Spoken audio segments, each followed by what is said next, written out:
Alright, hello and welcome to another episode of the Hartlepool United Road to Glory Youth Academy Career Mode, etc. etc. All the titles, everything you need to know is in the title, obviously. Welcome to that. Before we get in, let me just set everything up.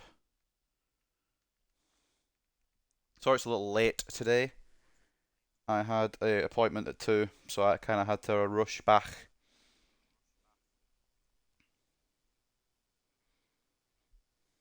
So just bear with me a second. 1 minute.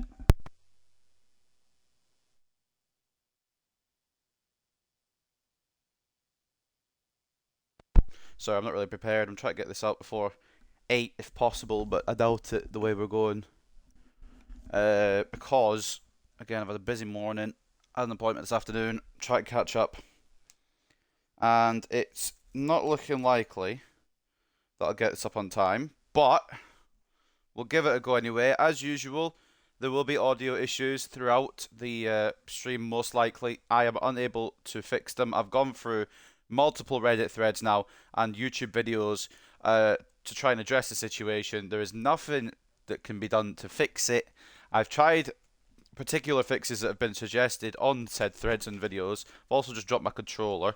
But yes, nothing has worked. So there will be audio cutouts and possibly episode lag as well. So if that does come up, I apologise. It's the usual. It'll either be a few seconds or it'll be around 5 minutes at most. I apologise if that ruins your fun with the episode. But if there was a way around it, I'd do it immediately. Without having to spend tons of money on actual recording software, of course. If it was an easy fix for it, I would have done it by now. So I apologise once again if there's audio issues. But we'll get into it and we'll see where we're at then. So if you didn't see last episode, it was another hit and miss one. It was nothing incredible. We kicked off with a win against Carlisle, 2-1 win to open the episode, which was good. And then we kind of just fell a little bit. We lost 3-1 to Bradford, which was, I don't really know what happened in that one, to be honest. I feel like we had the control of it and then suddenly it just slipped away.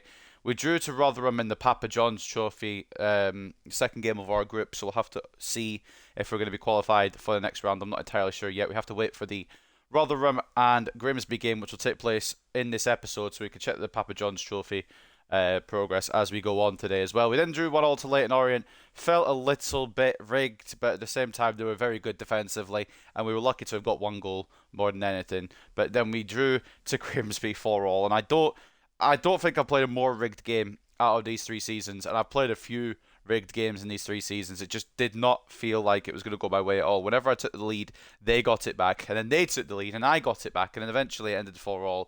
I think we were the ones that got the equaliser. We went 2-0 up inside 10 minutes, and then suddenly they just turned into Barcelona with their passing, with their play. It was ridiculous. I don't understand how this computer works, but anyway, it's fine. We move on, and we'll try and stay upbeat for this episode, but I can tell you about Game 3, I'll already want to throw my controller out the window. So today we got Colchester away, Harrogate at home. We got Wimbledon away in the FA Cup first round for the first fixture of that prestigious competition. Away at Forest Green, and then we finish at home to Stevenage. So a big episode today. We need 4 wins realistically. I mean, what all happened, because Forest Green are going to be a tough task, Colchester are going to be a tough task. They're all going to be tough tasks in some capacity. And then the FA Cup is the one I really want to progress in this year. So we will be putting a lot of eggs into that basket as well to at least reach round 3 and potentially test ourselves against what could be Premier League opposition. I've got hiccups. I apologize. I always seem to have hiccups when I stream. I don't really know why. But we're here anyway, and we're going to get into it. So, a little catch up there. In the league, we are still third. I've absolutely no idea how, because it's been a disaster class in terms of defending, but not all on my head, be it, to be fair. In the end, we only did get 6 points out of 4 games, I think it was, which is not incredible. But it's done enough to keep us in this third place automatic spot on goal difference. Exeter seems to be running away with the lead a little bit. 5 points clear of us now. 4 points clear of second place Doncaster. Tranmere, Forest Green, Bradford City and Grimsby Town all in the promotion race. In the playoff spots right now, we've got Forest Green who are 5th today. Colchester who are 8th. Wimbledon who are 10th, but that's in the FA Cup. Harrogate who are 16th. And I believe it was Stevenage who are 23rd. So all over the table today. I bet the difficult teams are the ones that are near the bottom. Would be surprised. A little update though, like we said, FA Cup, round 1, we've got Wimbledon. So hopefully, at least one round of progression. Maybe a little more, you just never know. Carabao Cup, We already got knocked out of that round one again, I think it was, if I remember correctly, against Bristol City, which is a bit ridiculous because we faced a championship side in the first round. Papa John's Trophy, like I said, we're top of our group currently now, and unless there's a big score draw, I think we might be through anyway. But it needs to, I think it'll be one team wins and one team loses, and one team goes out of Grimsby and Rotherham. Maybe even us. I don't know how it works. But what I do know is that we're still in it, and hopefully we can get through. I think we should, and then obviously League 2 playoffs are way away yet. Hopefully we don't end up in them. Champions League, still in the group stages. At the halfway point, though, this is how the groups look. If anyone's interested in those. And if you're not, I don't know why, I don't really know I'm showing them, to be honest, but we'll give a little update on the all European competitions. Same with the Europa League. See if there's any shocks involved. Not really that I can see off the rip, to be honest. Probably whoever you expect to be through is probably going through. Villa in the conference, that's like real life. And yeah, it's probably about right. Napoli in the conference is a bit surprising, but there's a lot of Italian teams that do well, so I'm not surprised at the same time. So taking a look then at the news before we head into this first game. Sup Ochoa grabs equaliser. Hartlepool United looked for much of the game as if they'd be slipping to a defeat against Grimsby Town. Ochoa though had the last laugh coming off the bench late on and grabbing the goal, which earned his team a share of the spoils. Miller got the September Player of the Month award for Doncaster. I believe we had Ochoa as a nominee, but it seems to have gone off the screen now, but I think we covered that in the previous episode anyway. Ronnie Hansen made his senior debut. He looks good as a defender. Don't count me out, or it's Moffat, as he wants to place the team, and he might get a bit more of a time. Even though he's a left back now, he might have to move into right back on occasions as well, because Ramon Alonso, who we signed to be our bumper signing, our beautiful right back from Spain, he is now injured for 7 months. ACL tear against Grimsby, so we now have right back issues. At the moment, it's okay because we've got McGregor and he is more than capable of filling the shoes for now. We've also got 2 team sheets now because it's easier to switch between, and Pirate Joel, and I believe it was in the last stream, one of the viewers gave me a good idea to do this, and it was a good idea to do this, so I appreciate that. Today though, we're going to be starting with Mancini in goal because Duncan, who I usually believe in, did concede 4 against Grimsby, so I'm not fully in his camp right now. We'll switch some stuff around. Arango goes back to reserves, unfortunately. Nezovic comes in for Patterson, and we'll swap them 2 around. And I think we're just going to go for our best here and try and open with a win, because I think that's probably the best idea, with Malanga going to drop back to the reserves as well. Some of these players, these fringe players who are a little bit upset, will get some time in that FA Cup game against Wimbledon, although I do want to go through, so we'll probably go with some strength in the squad. We'll just have to wait and see. So first game against Colchester then, they are in 8th, only 2 points behind us, so it's a close bottleneck at the top of the table. This is how the teams look. We've got Mancini in goal, Moffat and McGregor as the fullbacks, because of course now no Ramon Alonso for a long time till nearly the end of the season. Now we're in October, November, aren't we? So it will be probably, we won't see him again this season, maybe the last game of the season or something, but that's a bastard because he was meant to be the main signing because we needed a right back.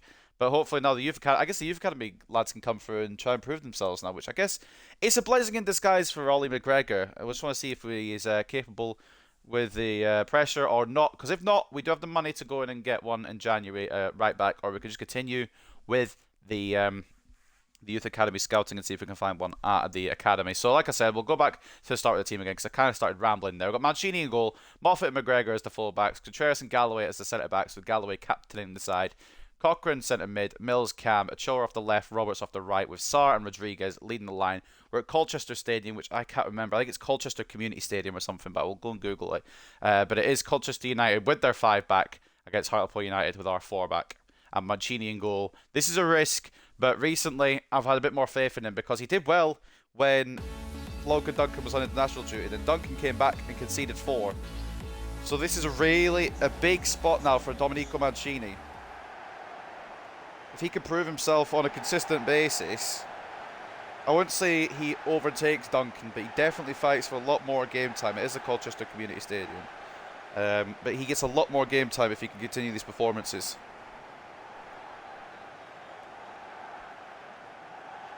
We'll just have to wait and see how this goes. A lot of transfer deals going through in real life right now. I'm kind of just keeping an eye on. We saw, or we haven't saw, if you haven't seen, N'Golo Kante has moved to Al Ittihad now in the Saudi Arabian League. One that I kind of surprised of. I thought they would get a new contract sorted with Chelsea, but hasn't happened. Benzema, of course, as you saw, moved to the same club. He'll be playing with Kante next year. And then Jude Bellingham's been confirmed to go to Real Madrid.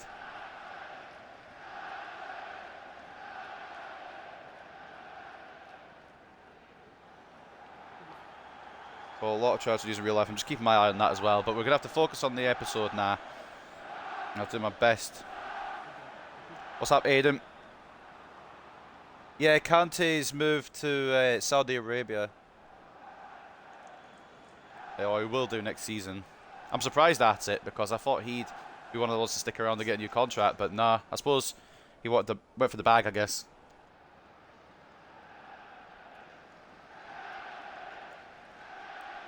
But weird not seeing that smile in the Premier League anymore, but he's done what he's done for his career, I guess, and gone for the money, which, fair play to him, I guess. But yeah, it was confirmed earlier today. I hate to tell you.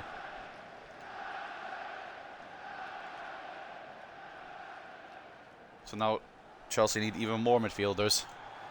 Right, we kick it off at the Colchester Community Stadium on this sunny day in real life. I wish I was outside, but we'll do this episode and then I'll go out. It is Hartlepool versus Colchester. We're going in positive here despite the injury of an ACL tear to Ramon Alonso. We're going to try and be strong here with the rest of the team. And Ollie McGregor has got a hell of a chance now till January to shine if he can. Plays it through to Roberts, who jumps over the ball, which I guess makes sense because it was meant to be a through ball. Didn't really work at all. Galloway can win that. Does. Now Cochrane. Carlos Rodriguez. Now Jean-Paul Sarr probably should have started Howell for this one. Someone with a bit more speed might have got through this 5 back a bit easier. But then again, Mills can find Jean-Paul Sarr here. And it could be 1-0 for Hartlepool. Not far off target. Close. It was a whistler of a shot just over the bar. Keeper, I think, had it covered. I'm not surprised you're sad, mate, because Kante, I thought he was going to sign a new contract at Chelsea, and he's a fucking cracking player. He's only like 31, 32. I'm surprised he's gone to Saudi Arabia. I thought he might have moved somewhere else, if not Chelsea, somewhere else in Europe. But nah, he has unfortunately jetted. Ochoa wins a header. Rodriguez now to Mills. If we can win those aerial battles, we're golden. Maybe Sarr is a good player for that because he's a bit taller than what Harry Howell is. Moffat. Ochoa. Now Cochrane. On the edge to Rodriguez. Try to find a way through this 5 back. That might be the way. Jack Cochrane. It's straight at O'Hara. It's a poor shot. It's off the weak foot, but that's no excuse. Should have been 1-0 Hartlepool there. Moffat cuts it out, but the ball gets played back to Chimedo. Contreras comes across, and we bring it away. Bradford losing to Barrow. I believe are near the bottom, if not at the bottom of the league. Should be a foul, but I think he might go for a throw-in instead. I'm waiting to play more games on my career mode. I'll keep you updated. I'll see you in chat. No worries, mate. Hope your career mode goes well. This is the Antwerp one, I believe, isn't it? Good save, Mancini. See what I mean? If he can keep pulling out saves, I mean, it's his first save of the game, but if he can keep putting in good performances in the goal, he'll get a bit more game time, because Duncan had a stinker last episode. Well, last game of the episode. He was good otherwise. Chimedo gives us a throw. Chimedo is probably not how you pronounce it, but it's how I'm pronouncing it, because it sounds cool. Cochrane, probably Chamado or something, Chamado. Ochoa. Fran Ochoa's got the pace. He's got an option in Cochrane. Can he finish it? Oh, it's a good save by O'Hara. I should have maybe passed it into Rodriguez. Third in the league. 2 wins, 1 loss, and 6 points. Not a bad start. Another save from O'Hara to deny us. So for the Bolton rebuild, anyone wondering, it will most likely be done on Sunday. Because Saturday I'll be out for most of the day and I'll be going out in the night. So it will be Sunday, the second part of the Bolton rebuild. As for The Walking Dead, I have absolutely no idea. Because with these stream cutouts, I don't really want to do it. Because it'll miss some of the story. But I'll do it again at some point. It'll probably be a bit of a wait, potentially. I was going to do it yesterday, but I thought I'd just With the stream cut out sometimes, it's annoying. I don't want to lose any of the story to it. Rodriguez can't get there. Bring it away. But yeah, career mode again on Friday. And Sunday will be the Bolton rebuild day. Tomorrow, I don't know if I'll be streaming. Probably not. I've got a dentist appointment, so I'll be like that for most of the day. Contreras, good tackle. Can we keep the ball and bring it away? We can. Cochrane to Sarr. Now we go again. Ochoa has gone inside here. Now I've got to question that one. Kind of wanted them to run on the outside. Galloway cuts it out, and we go again. We keep winning the ball back, and we keep losing it immediately. Rodriguez to Sarr. Got a bit of room here. Can he make it 1-0 to Hartlepool? He's taking it on his right foot. Why has he done that? Sunday at what time? Probably, I don't know, maybe around 1 PM. But it might change, so just look out for. I'll give you more information on Friday maybe as well. But maybe just look out for notifications. Probably your best bet, because I should have a schedule really, but I just don't. Because I don't know when I'm going to be able to stream. I'm kind of just whenever. I'm kind of a freelance streamer, but definitely Sunday. I do want to finish that Bolton one, or at least get the second part done. It might not be finished, but get the second part done at the very least. Moffat, it bounces through to Sarr. That's not the pass we wanted, but it's the pass we got, and it's a pass that could still work. Rodriguez into Mills. Ochoa's there, but it's a fucking awful pass. To put it bluntly, it's shit.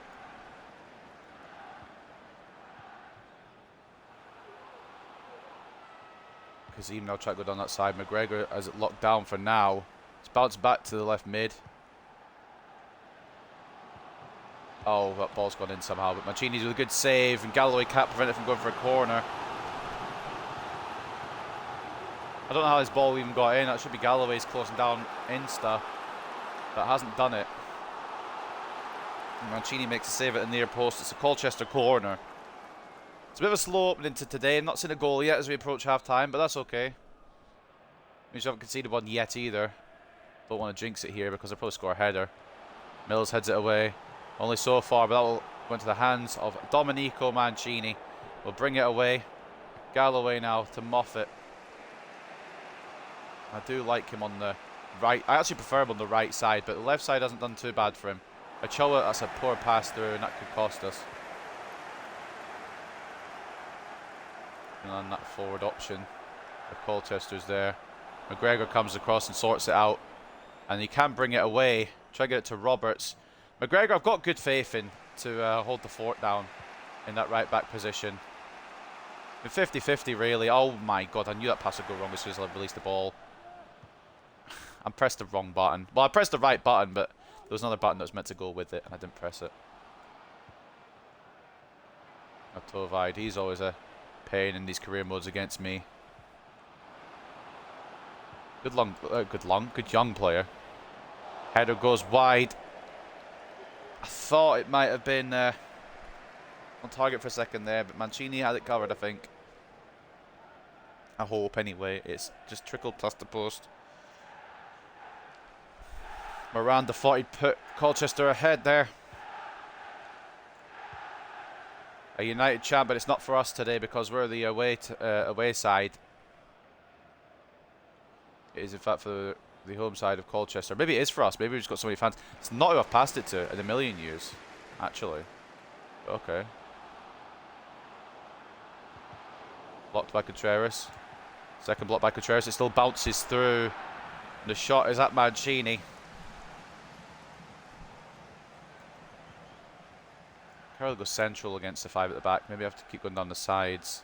Although I guess there's reason not to go down the sides as well. Mills. Oh my god, that's a beautiful ball. Oh, it's an average shot though, and the keeper's got a save to it. But I think that was going over anyway. That was a great ball from Curtis Mills. I could have done so much more with that.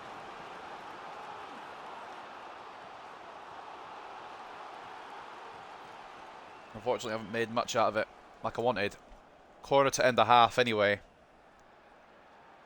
With Ethan Roberts, the deliverer. Ball in. Ball out. Still alive. Mills. Galloway. Takes it down. It's a block. Header by Ochoa's wide. Well, It's been 50-50, really.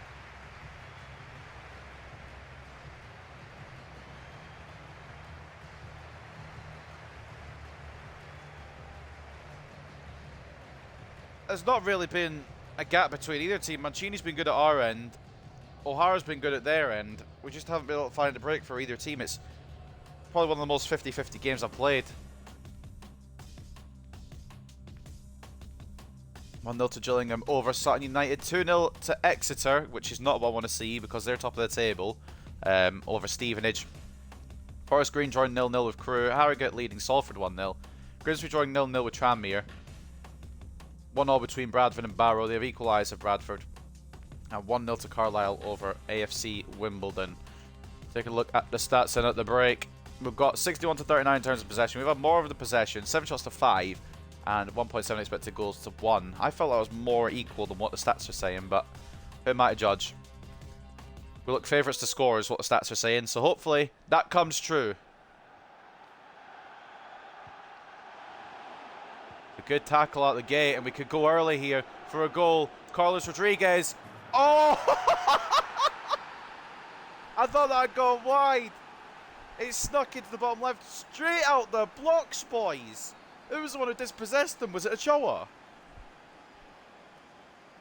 Straight out of the blocks, it's 1-0 Hartlepool. I said we were favourites for a goal. I didn't think it was going to be that quick, though. Rodriguez has turned his man brilliantly. 0.3 expected goal chance. And he's curled it fantastically into the bottom left. What a finish from the Peruvian. This man is taking us to the top. Or at least if he's not personally responsible for our rise to the top, he's going to be along for the ride. 7th goal of the season for Carlos Rodriguez. And that might be one of his nicest. Straight out the blocks in the second half of the Colchester Community Stadium. I'm not sure who got the challenge in to make the chance possible straight from the Colchester kickoff. What I do know is that we've got a lead now. And we have to kind of either try and double it or just hold on to it. And I think there's more likely chance of us doubling it because I can't really defend. Then again, Mancini's been solid today. So I don't see why we can't hold on to it if we wanted to. Ball's in. Blocked by Galloway. That's a beautiful block, and Contreras will get it clear. Didn't even expect Galloway to be there. That was definitely a goal otherwise. Why are my players tripping over each other? Just take it into your stride, Ochoa. Why didn't Ochoa just take that on? Moffat will be the one with the throw in here for Hartlepool. The ball by his foot. As long as he doesn't trip over that, we're fine. Cochrane. Sarr. Tried to find Ochoa, but it's closed down well. Then they tried to find their striker, but Contreras closes it down well. I think it was a goal for Bradford there. Contreras, good pass to Ochoa. I didn't think he'd get it off in time. Continues to cut in. Tries to find the ball. It was a goal kick. I tried to knock it back, but for whatever reason it locked on to Rodriguez. 3-1 at the moment in your game. Nice bit. Daka's been a good signing for you. My Twitch stream has closed itself. That's useful. Now reopened it. Moffat. Can't win the... Well, can't win the ball initially, but that's going to be 1-1, I think. Should have been 1-1. We just closed that, or not closed down, we turned off there. Switched off is the word I was looking for. And Hopper's absolutely mishit that. I was fully convinced that they equalised there. That's an awful finish. We've got away with murder there.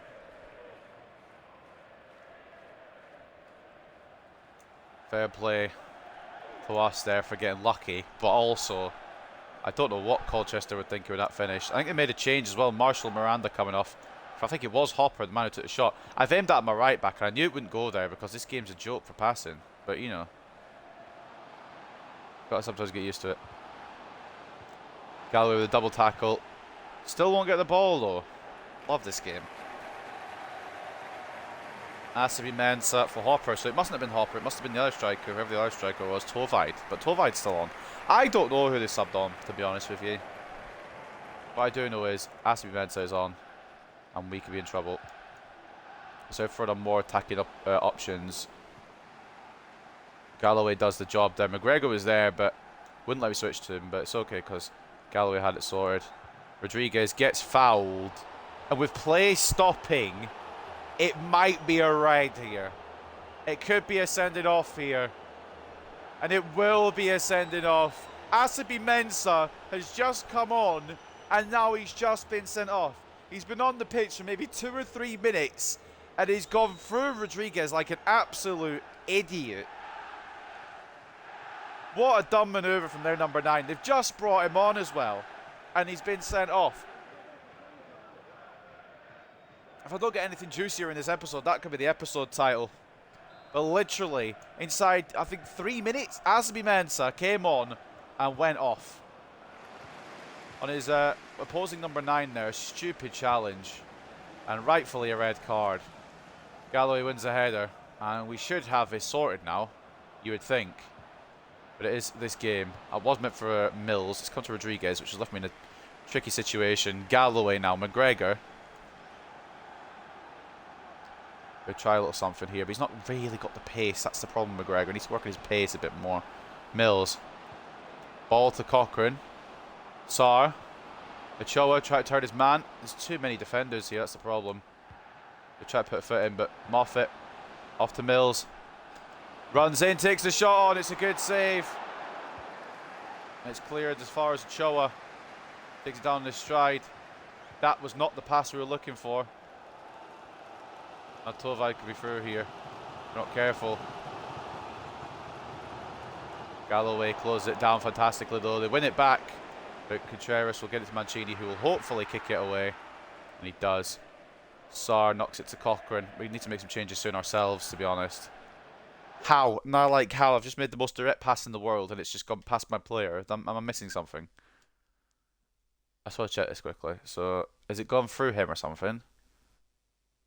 No, it's just gone past him. Okay, he couldn't get it under his stride. That's fine. We're bringing on Harry Howell anyway. And we'll bring on Nezovic in the midfield as well as Martinez. I do like Martinez. I want to give him some more time. 4-3 full time. Not bad, mate. They nearly brought it back on you, though.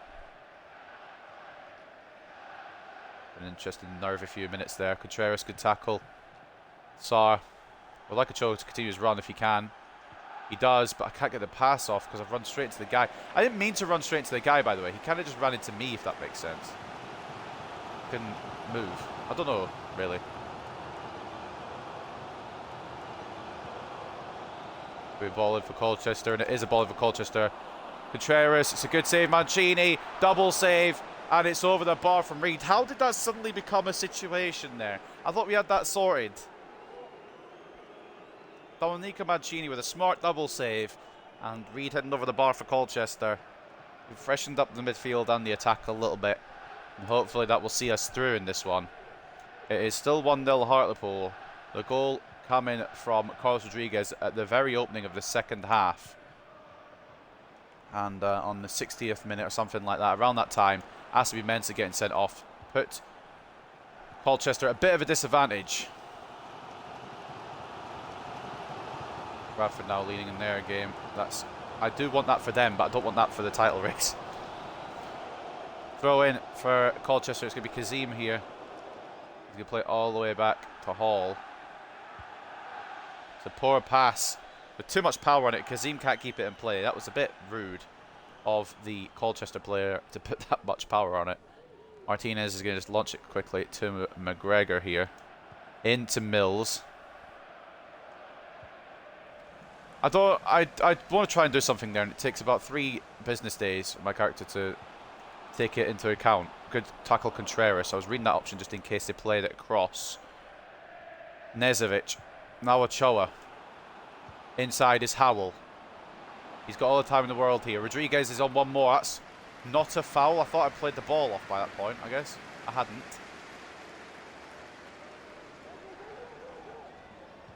Okay, went in for a tackle, missed it, lovely. Excited for the defence to come. Good tackle by Moffat. And a second tackle. Results in the Colchester throw. We're holding on here, although we shouldn't have to be. We should be finding another goal to seal the deal. Ashley coming off a thorn. I have a horrible feeling, and I know this feeling every time with this bloody video game. They're going to equalise, and it's a matter of when and if, because I've been playing so well, and there'll be some stupid mistake somewhere along the line. Tovide, I think, touched that last. And it will be a goal kick. Right. Bring on Corsi, try and see it out. Moffat's tired. Minutes to go here, plus injury time. Let's try and see this one out, boys. No drama, no stupidity. No audio issues, most importantly. Because that's usually what throws me off my game. Mills into Martinez, who I think he's on. Tried to play it across. Maybe should have just taken the shot on. Probably would have been the correct idea, to be honest. And 5 minutes added, for whatever reason, I'm not entirely sure. Don't know where these have come from. Rodriguez gets the ball, though. That's an awful pass. And with Harry Howell, who's not going to miss? It's going to wrap up the game. A poor misplaced pass by Colchester means that Rodriguez picks up the ball, plays it through to the joint top scorer in League Two, Harry Howell. And he does not miss those. Clinical once again from the Welshman, and it's 2-0 Hartlepool. What awful pass. Harry Howell with all the time in the world and made sure he buried that one. Was not missing that in a million years. And we will get 3 points here now at the Colchester Community Stadium. Which honestly is nothing less than we deserve. And since Colchester went down to 10 men, it's the only result that makes sense. So there's still time here for Colchester to do something. Plenty of injury time sanctioned for whatever reason, but they're passing the ball about poorly. We may get another goal here if they're not careful. Harry Howell does get tackled, and it will be Colchester's possession again. Mills gets involved, doesn't get the ball, so it will be a Colchester throw, but they've got nothing really to do with the time they've got left. Ref may give him one more chance, but we've got the ball back. And that'll probably do it. And that will do it. A 2-0 win in the first game of the episode. A clean sheet for Domenico Mancini. I think that might be the first of his career. Fantastic game in goal when we needed him as well. Strong by the defence. The attack may be a little slow on the uptake, but we got a goal in the second half to open it. And then Harry Howell, I don't think we needed the limbs, but we got the limbs anyway because these fans love this club. And he wraps it up with a 2-0 victory now for Hartlepool, which will put us into second if results go our way. I can't remember who was second though. All I do know is that we have got a victory and helped ourselves in the title race for this season, and what a victory it was. Fantastic performance from everybody. I don't think there was a bad player among us. 56 to, don't say among us, Jesus Christ. 56 to 44 in terms of possession, 10 shots each with 2.6 expected goals, 2.4. Maybe Colchester should have had something out of this. But when the red card happened, it kind of felt that it was going to be our day. Although I did feel an equaliser, like I said.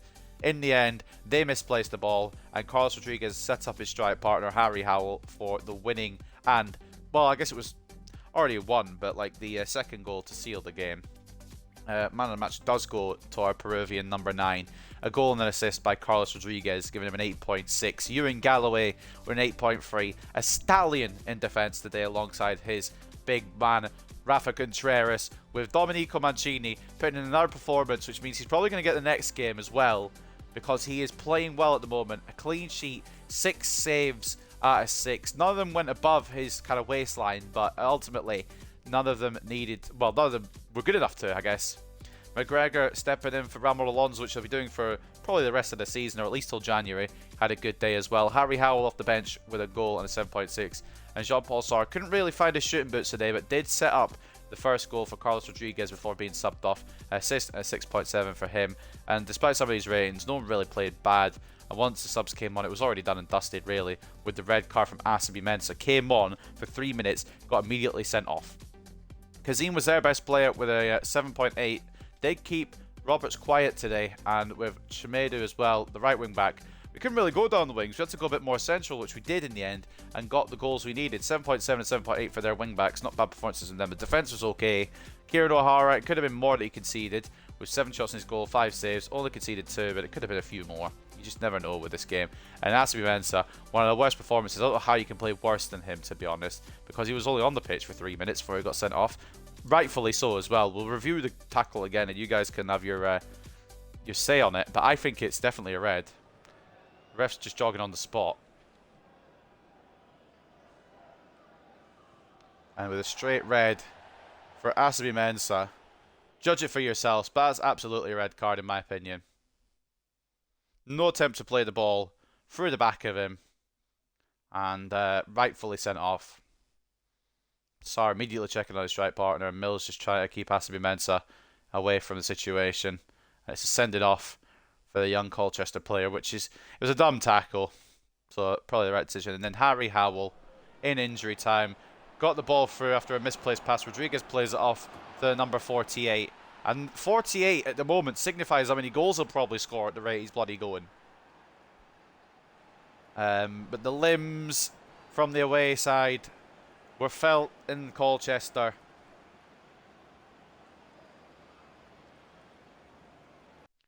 And what a finish as well. But ladies and gentlemen, that will wrap up this first game of the day. I think I went for the ratings, didn't I? So let's get into the post-match interview. See what we've got to say. Exeter battered Stevenage, which is not good because we need to be catching up to Exeter. Although we did help our own goal difference a little bit. With a 2-0 victory over 10-man Colchester. We did look good without Alonso, to be honest, but I prefer having him, obviously.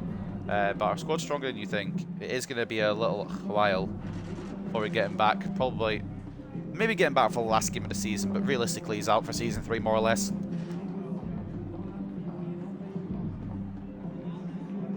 Solid performance, and got the result we deserved in the end. It took a little while to find the goals, but we got one, of course, in the start of the second half, pretty much out the gate. And then we got one pretty much at the end of the second half as well, with Harry Howell wrapping up the job. I do like him as a super sub, because when he starts, he doesn't seem to be as good, but when he comes on the pitch, he seems to go on and score. So maybe super sub is what Harry Howell should be. And deserves all the credit today. Red card should be 20-match ban. What, the red card that happened in this game? Yeah, so keep him out of the football. I can't speak. Keep him out for the rest of the season. I'm trying to think what I'm trying to say at the same time, and I'm tripping over my words. Many Nkosi was happy he got a couple of minutes, but sorry you couldn't offer a team more. It's no problem, mate. The job's already done. And Curtis Mills is happy to be right winger, because we've got him at right attacking mid. But for some reason that answer puts him down to content, which is okay, I guess. Our manager rating's gone down ever so slightly, which is a bit concerning. I don't think we've done anything particularly wrong. We won our game, so why it's gone down is interesting. A little update on the Acad. See how potentials are coming out. Sheehan does not look like very good potential, does he? I think he might be an immediate move on and get the profit off him while we can kind of player. Bishop does look good though. A lot of these players look like they could grow into this team.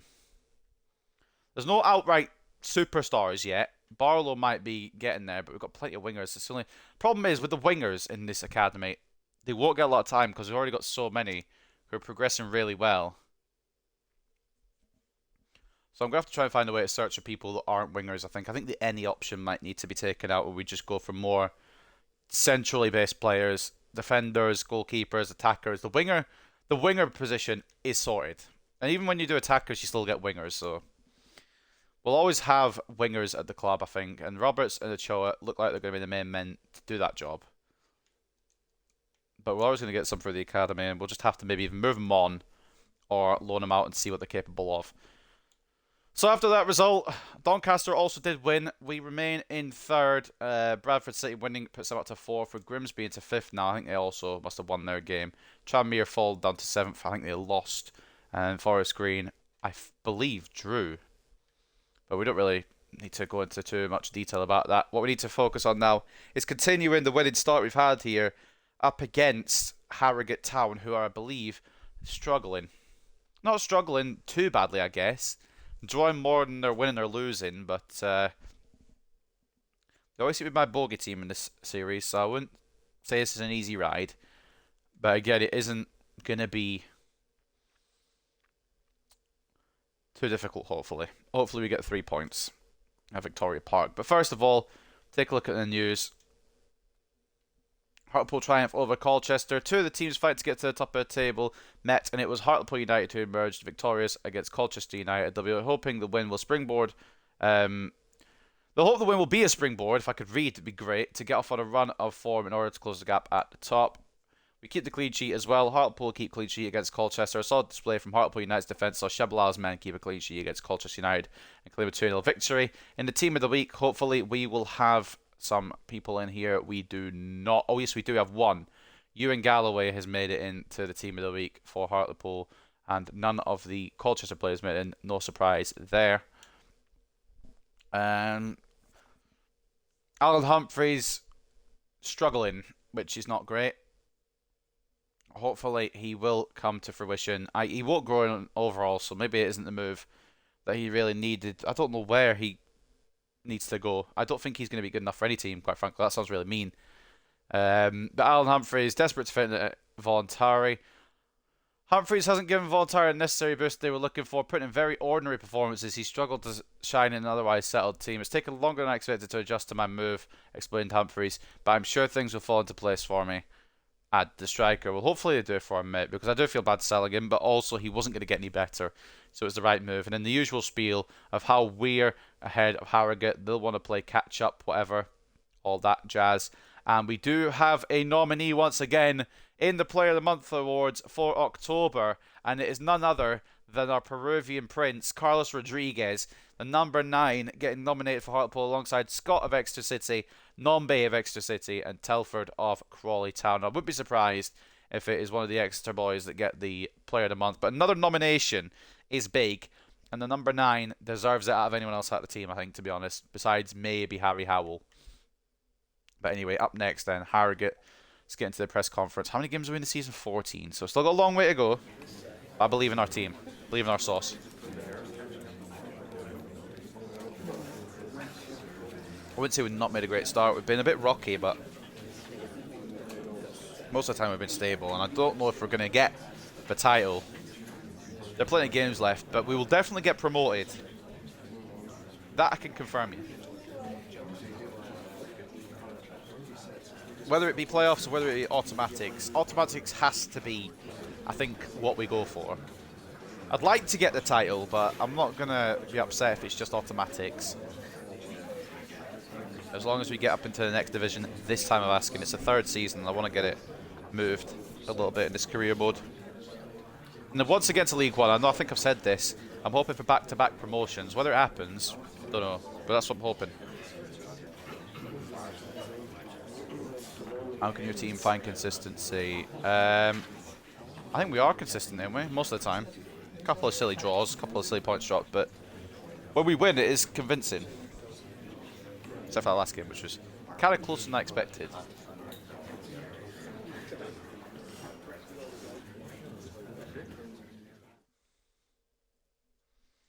Right then, up next, Harrogate Town versus Hartlepool at Victoria Park, so it should have been me saying those teams all the way around. I reckon Mancini stays in, you know.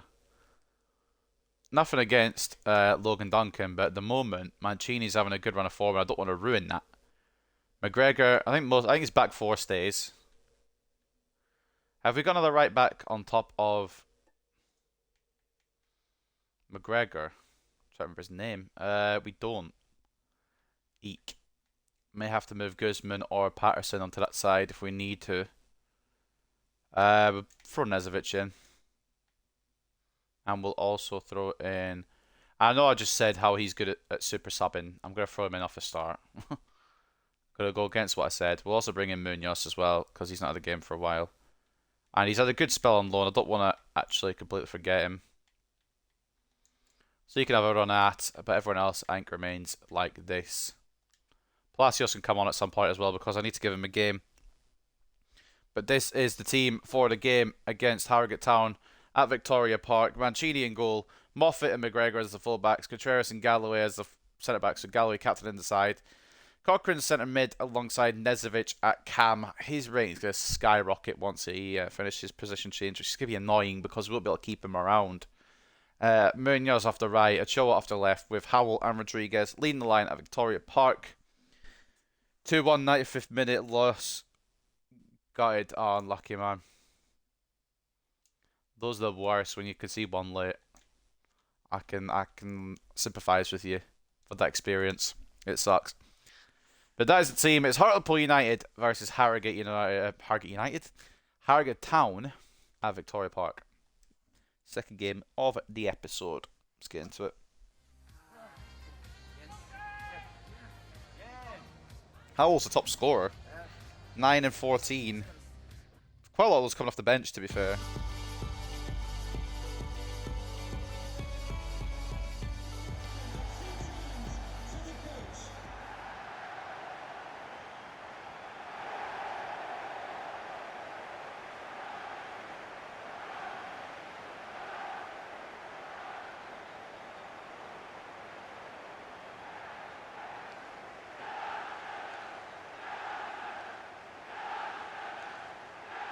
United chance already ringing out.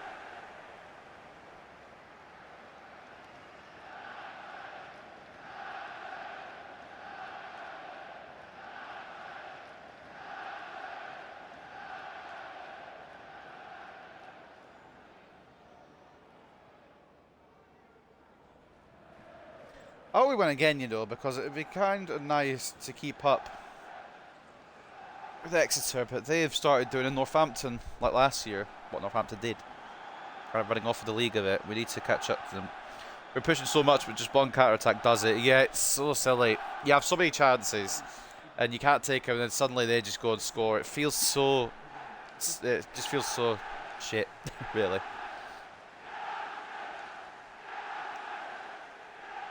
Surprised Harrogate got Ricky J. Jones. It's a good signing for them, but he's not really done much for him since he got there. If I was doing a proper career mode, he'd been one of my targets. But we're doing Youth Academy only. And that's the beauty of it. No real players, we make our own heroes. And it's a career mode I've wanted to do on the channel for a long time, but never have done. I tried to create a club last year, but then it got corrupted season 4, which was kind of annoying. So hopefully this one does not get corrupted and we can finish the journey with this, because this has been a fun team. We've got some good characters already. We've got the Peruvian Prince Carlos Rodriguez. We've got the unlikely hero Harry Howell, 5'6", but can score all the bloody time. We've got the wing wizard Fran Ochoa. We've also got Roberts, who's coming about. Curtis Mills is one of my favourites. Cochrane's just that reliable midfielder. Contreras is the big bustling Mexican who could just sit at the back and tackle. And then Galloway from striker, bad striker I should say as well, to a very reliable centre-back. It's quite a good story for some of these players. So I haven't found our goalkeeper story yet. I was hoping it'd be Duncan, but Mancini is really giving him some bloody competition. Good save there. And an early corner for Harrogate. Harrogate are my bogey team, so if I do lose this, I won't be 100% surprised. I'd like to keep going with the victories. We'll have one so far today, obviously, because we'll play one game. And that's nearly headed in. I believe it was Armstrong making the move forward in front of Moffat. It's actually come off Moffat. I thought for a second it might have been an own goal then, maybe. I don't know. Either way, I thought it was going in the back of my net. I panicked. Sam Moffat has no real competition to win that header. Ball comes back in, no. Benassi. McGregor tried to read it. It's a good tackle from Nezovic, and we bring it away. Just keep lobbing the ball up the field. That's sometimes just the best route to go, just putting it all the way up the field. I'm hoping somebody can do something with it. Nezovic, it's a good ball if it finds anybody. Rodriguez has been found. They're sat so far back here. Martin Munoz. Still not comfortable with him as a winger, if I'm being honest. But he's done well on his loan spell, so I've got to give him the time of day. Cochrane. Just off target. Tried to find it bottom right. This kid Cochrane's going to be fantastic. I'm really hoping we get promoted so I can keep him around, because his rating is kind of going the way of Sutherland's. Not as quickly, but I do want to keep a lot of the Scottish talent in, because it's cool we've got kind of a... It wasn't intended to get a Scottish core in this team. I just scouted Scotland because I usually scout the home nations first. I scouted England, Scotland, Wales, and most of the talents came from Scotland. And they've kind of grown into a good little unit here. I kind of want to keep them on the whole way, but if I can't, I can't, obviously. Which was... I wanted to keep Sutherland the whole way, but I'm glad on one level we didn't, just to make it more of a challenge, keep it a bit realistic, because there's no way Sutherland, that now at 80 rated, would have stayed in League 2. Rodriguez, now Harry Howell. Would like him to have a bit more pace. He's alright for now. Rodriguez, headed in, 1-0. All you have to do was just glance it past the goalkeeper, and he does it successfully. I don't know what pace Harry Howell has, but I'd like to increase it if possible. Because it feels like he has the same pace as Rodriguez, but I know for a fact Rodriguez has like 85. I'm pretty sure Harry Howell is like 70-something. A good glance past the goalkeeper there. A nice little ball in from Harry Howell. It's like, I guess, the opposite from the last game, because the last game it was obviously Rodriguez who provided Howell with the goal, and now Howell laying it off for Rodriguez. 1-0 here at Victoria Park. The fans go ballistic as Carlos Rodriguez scores number 8 this season. Player of the Month nominee.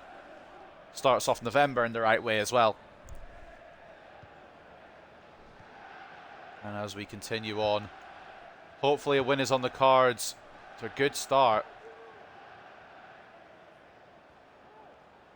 Ricky J. Jones, he is a good player, man. I don't know if he has the same potential that he had in previous years, but he's jinking down my whole side there. And it's enough by Contreras to block Thompson's shot to the hands of Mancini, but that was good from Ricky J. Jones. But now Nezovic, he's got a bit of pace about him. A bit of ability about him. And a bit of a finish about him, but it hits the crossbar. Comes to Cochrane. We can't follow up with a chance, but nearly 2-0. Very good effort from Nezovic, who is in fact definitely not a left back. Good interception by Galloway. Nezovic. Now Munoz. This team's cooking something, and I like what's cooking. Nezovic wasn't really where I wanted the pass to go, or who I wanted it to go to. It was meant for McGregor, but it's worked out. Munoz. Cochrane. Inside. Shot off. Saved by Oxley. We've had a good, since the goal, we've had a good bit of domination here. Ball in from Martin Munoz, who probably should be in the area for this round, be the one crossing it. Rodriguez picks up off the edge. Why not? That's why not. Doesn't really have a long shot about him, the number 9. Good tackle. Go on, Contreras. Dominate that man. Balogun down. And now Munoz. I just don't feel like he's as agile as Roberts or even as Martinez. I just wish his stats would lend him to be something else. But they don't, and that's the issue with Munoz. I do want to keep him about because he's got the potential, he's got the rating, he just doesn't have the feel that I want, really, which is weird. Good save again by Mancini down his near post. I didn't mean to commit Contreras, he just wouldn't let me switch to Moffat there. Oh, there we go.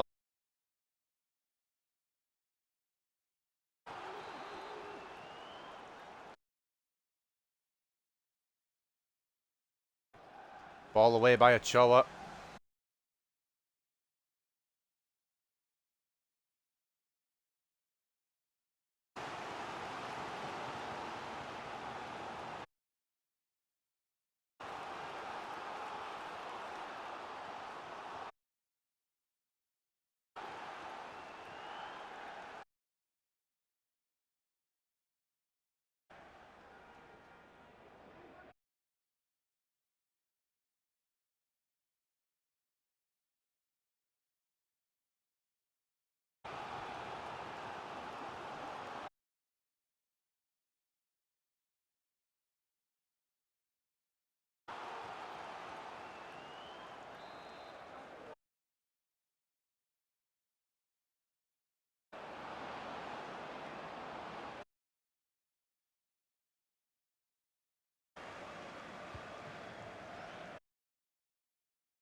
I can't concentrate because of the audio.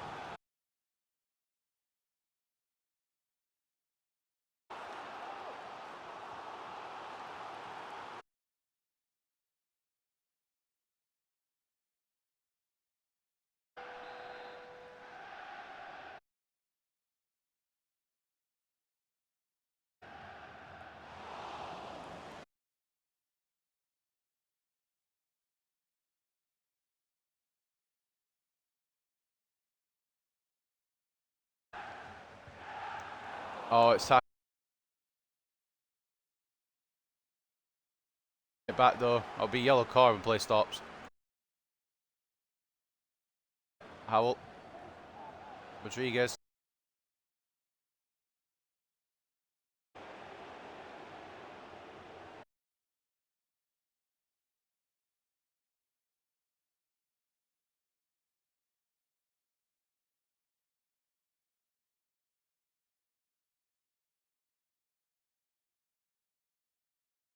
Move.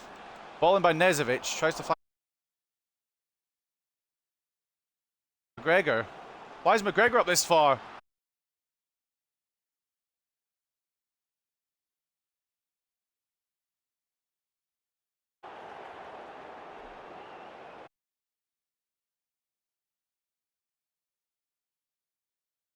Guessing I also got a booking, yeah? Yeah, okay.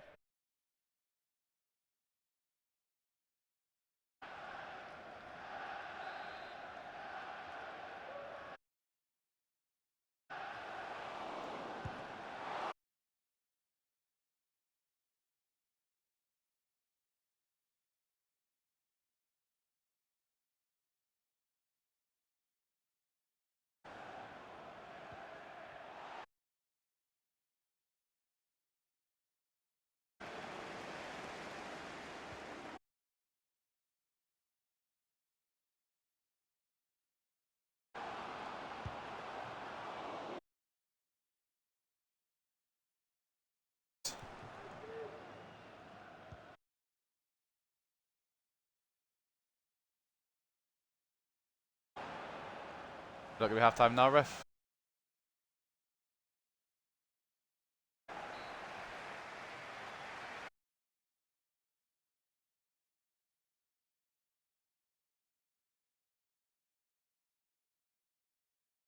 Well, featuring audio issues, it's a 1-0 lead, and it's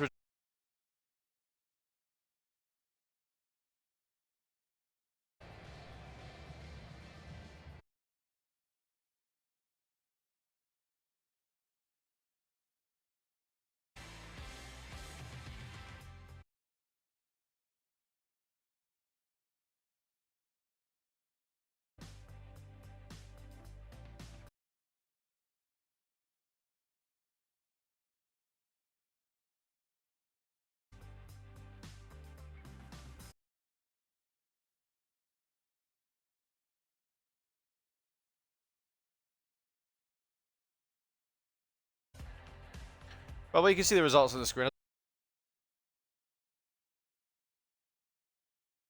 Over Crawley, 1-0 to Doncaster over Newport. 0-0 there, sorry, I should say. 1-1 between Wimbledon and Dale over Grimsby. 0-0 between Tranmere and Colchester.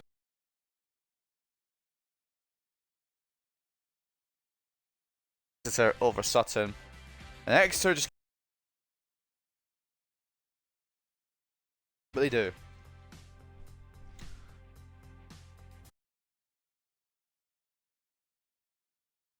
You know, focus on the game rather than focus on trying.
Do some more game. Hopefully it'll fix itself.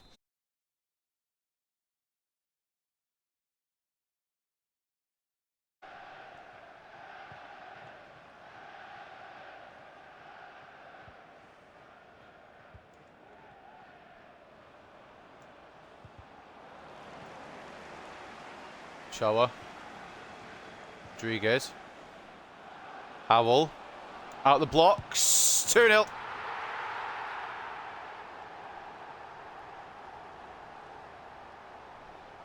So, while we're on that little half-time break there, as the audio was doing whatever it was doing, there's a long Reddit thread that's been added from what I've seen recently. And apparently it's something to do with Twitch's latest update. So it's something to do with Twitch on the Xbox itself. It's nothing to do on my end. It is something to do with the Twitch Xbox end with one of the updates recently. So once an update comes through, again, for Twitch, it should hopefully fix it. We'll have to wait and see. So up until then, I apologise with the audio issues, and we may have to postpone The Walking Dead for a bit, but we will get back to it. Double figures already in just 12 appearances for Harry Howell. Prime goal scorer. Just all he does is shoot and score, and he's very good at it. And Mancini with yet another save. I don't care if they're straight at him or if they're difficult to get. That first half, he pulled out some fantastic saves, and I've got a lot of faith in the man right now. Rodriguez. Howell. Good save by Oxley. On the weak foot, though. Couldn't really take it on the strong. Up next, though, ladies and gents. Well, the audio's working for now. It'll probably cut out again. It likes to do that. We've got the FA Cup round 1 against AFC Wimbledon. So that will be fun. And I'm hoping we can get past it, but we'll see. Cochrane. Oh, he sent him to the floor. Cochrane's going to try it here. Didn't work. Unfortunately. Professional foul there. Smart foul there by McGregor. To slow down the counter-attack, and it's not been stopped either.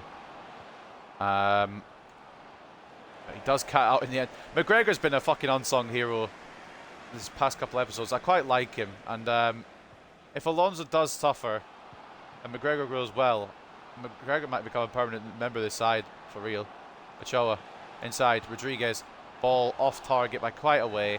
The weak foot once again being a curse there. Bring off Nezovic from Mills, I think. The game wants us to, and I just don't see Nezovic contributing a lot this game. He's got through a couple of times his pace, but I also kind of want to keep him around for the FA Cup game as well. Hopefully that pace can punish Wimbledon a little bit, and hopefully Josh Davison doesn't score a load past us, which is kind of more my hope. I think he had an injury when we played against him last time because we did an injury to him unintentionally, but I wonder how long that injury was for because I never checked. Maybe he's not there. I can only hope. Rodriguez didn't mean to lunge there. Press B to shoot, and the ball had already gone past him. McGregor once again in the right place at the right time. Munoz hasn't done a lot today, but I know the stats are in favour of him being a winger, but I just don't see him as a wing player. Good chance by him, and Oxley saves again. I think we should move Munoz to a cam, and I know that it'll take ages, or maybe even a striker. I know the plan will take forever, but I can't use him on the wing. I want him in this team, but I can't use him on the wing. I don't feel like he's a winger, and he doesn't feel like a winger, if that makes sense. I know his stats lend him to be one, but I think if we want to keep Munoz around, which I kind of do, we're going to have to move him about. Cochrane, off to Mills. From range, it's blocked. Comes to Rodriguez, lays it off to Ochoa. Has been a lot of us this second half so far. Ochoa, another save from Oxley. We are testing this goalkeeper a lot. Wouldn't be surprised if there's a third goal on the cards here. I'm still at odds with who to use in goal for the FA Cup game. Because Duncan, obviously, he's the senior goalkeeper with the higher rating. But Mancini has been a godsend recently, and I don't know what's happened to him, but I love it. Cochrane. Mills. Didn't mean to do that. I mean, alright. I want to talk about that one. Because I meant to shoot. It was meant to be a power shot, and I didn't press RB. It ended up being a lob, and it was awful. I apologise. It was meant to be a power shot, and I fucked it up, quite frankly, which was poor from me. Oxley knocking it forward. Galloway in the way. Rodriguez off to Harry Howell. Harry Howell's name is one that I can't say without saying the first name along with the last name. I don't know why. Mills. Oh my god, this goalkeeper. It should be dead and buried this game now. I'm going to bring off Munoz because of yellow and because I haven't really felt it. But look at his stats. They lend so much to being a winger. Look at his stats. 78 pace, 78 dribbling, 58 shooting, 58 passing. There might be a centre mid / cam in there. It's in his positions he can play. Maybe have to move him back and try him there. I don't know. I just don't feel him where he is. So we're going to bring off Rodriguez as well. Not because I want to, but to rest him for the game against Wimbledon. So a double substitution from us there. Just freshen it up a bit. We're keeping the defence as it is, because if it ain't broke, don't fix it. I know the game's suggested McDonald, and we'll probably use him in the cup game just to give him a bit of an experience as well, but at the moment, the defence is working fine. The goalkeeper is brilliant. I don't want to change it. Contreras. Probably should have power shotted it with the defender. Last time I did that, he nearly scored. Cracked the crossbar into 7 different pieces.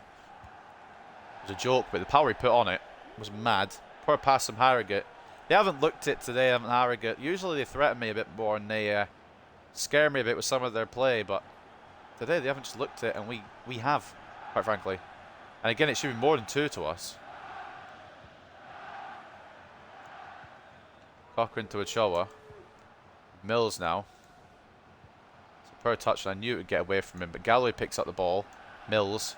McGregor has gone on a bit of a run here. Roberts tried to play it back to McGregor, but we'll take a throw in. If we're keeping the pressure on, they can't get back into this game, which is fine by me. Marchetti coming on for coin. On the Harrogate end of proceedings.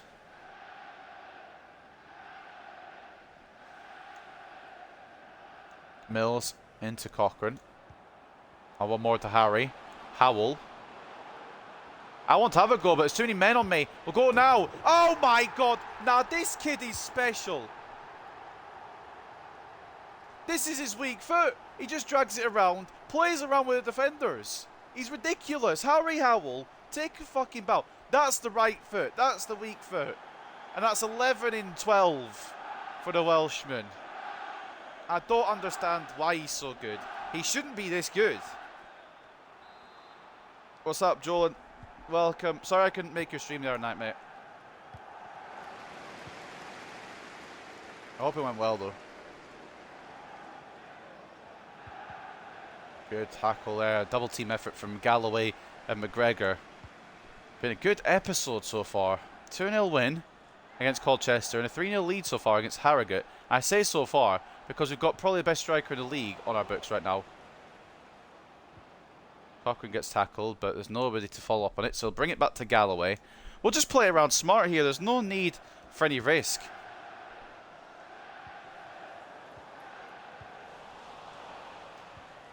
Good tackle, Moffat. Oh, I was about to say his name wrong there. Ochoa, Mills, now Sarr. This should be a genuine fucking... it should be 7 or 8-0. It should be 7 or 8-0, and it's only 3, and I don't know how it's only 3. I do know how it's only 3. It's that keeper for Harrogate, but we have been fantastic. Ochoa into Roberts. Oh, it's not really a headed opportunity that you can get onto. Mills, Cochrane. Oh, I'll keep going around circles here. Galloway, fuck it, why not? That's why not. Got tackled there by Jones. Mills, why not? Again, oh, it's blocked. That's going to go for a corner. Falkingham can't get a touch. I'll take that all day long. Harrogate have been woeful. 11 goals in 12 appearances, man. If this kid keeps his potential, he is going to be something ridiculous. Well, all his potential grows, actually. Because his potential was 64, 68 when he came out of the academy. And he's at 67. But his rating was so high that I wanted to try him out. And we've tried him out. And it's worked successfully. Oh, okay. Contreras has just caused a car crash there. Somehow we've won the ball. Howell. Oh, tried to play it through to Sarr, but Marchetti cuts it out for Harrogate. Maybe damage limitation now for Harrogate Town. I'll try to get back to Galloway. Can I please? Thank you. Good save again, Mancini. He's on his game. This man, you wouldn't expect it from him. Only 62 rated, or I think 63 now. Might gone up one. But he's on a good goalkeeping display. It might not be a clean sheet yet because Harrogate still have time here to get 1 goal. But we will have 3 more points to add to our league total. Off the line by Cochrane. It's away just about. Ochoa can knock it on. And it could have been a goal for Harrogate. We'll bring it away. 6 added minutes for whatever reason. I think the game just wants to... I think the game wants Harrogate to have 1, so it breaks my clean sheet record. Which, from memory, I think you have to do like 5 clean sheets in a row. That ain't going to happen. But a couple would be nice. McGregor's just always there, man. He's so good, this kid. He boots it away to Howell, who can't get control of it. Contreras is in the way. That's going to probably do it for Harrogate's chances. We may get 1 more to rush down the pitch here with Roberts now. Sarr could be... okay, that's an awful ball. Sarr could be picked out, but he wasn't. But that will wrap up the game. It's 2 clean sheets in a row and another win. I'm loving this. I'm loving the way we're going here. And you might think it's a bit easy. It's not. It's probably the level we should be playing at, to be honest, with the team we've got. This is a comfortable difficulty with comfortable sliders, and it's working out for us. Harry Howell with 2 more goals. I was talking about how he's better off the bench. He goes and shuts me up, and from the start, he's played a fantastic game. He gets 2 goals. And the other goal came from Rodriguez. 3-0. I can't lie, I did look into the squad hub stats, and it has been a big striker carry this year. Howell, Rodriguez and Sarr putting in a lot of the effort to carry this team. But I mean, when you think about the back end stuff as well, like Mancini, he's become a little hero at the back. Especially as Harrogate should have had a couple today. 58 to 42 in terms of possession, 22 shots to 10, and 4.7 expected goals, 2.7. We should have had more than 3, but I mean, Harrogate should have had something as well. So it's kind of unfortunate on both sides. We won 3-0, so I don't know why I'm complaining. Man of the match goes to Harry Howell because he is an absolute beast of a man. 8.9, 2 goals and an assist from the Welshman, who hopefully will grow beyond his potential. 8.8 for Ochoa, who was causing problems all day down that wing, and they just could not deal with him. Mancini with a 2nd clean sheet in a row. Another incredible goalkeeping display from the young Italian. 7 shots and 7 saves from him. Cochrane with an assist and a 7.9, and Rodriguez, we brought him off early because we've got the FA Cup against Wimbledon up next, but he got another goal and another assist to add to his never-ending tally. There wasn't really a bad player. Again, with some of the ratings, you might think there was a couple, but either they come on late or they... I don't know, maybe they did have a stinky game, but some of them came on late, really. Eb Lawson was their best player. He looks like a regen, 7.7 rating for Harrogate. Benassi, how have they got a 72 rated in the squad? And they're still playing like this. He gets a 7.4. Let's have a look for some of his ratings here. Ricky J. Jones is growing quite well. He's at 68 now. And he has incredible potential. Marchetti, I kind of thought was a regen. He could be good. Oxley, what was his goalkeeping performance? 12 shots in his goal, 9 saves, 3 conceded. It could have been worse, really, because he did concede 3, but of course, like I said, it could have been worse. Jordan Coyne, another regen they've got. And Levi Sutton, former Bradford City player, now at Harrogate. Well, that's going to do it for that game. Let's go to the post-match interview. 2 consecutive clean sheets, you know. What did Doncaster do? I didn't see what Doncaster did. Ah, bollocks. We might be to 2nd as well.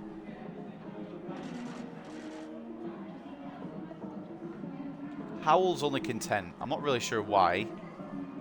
Because he's been fantastic. But maybe you start to think he's too good for this club. And probably is. Clinical, this man. And I want him to be here till the end. But if his potential ain't going to pan out, then it might be a painful exit at some point down the line.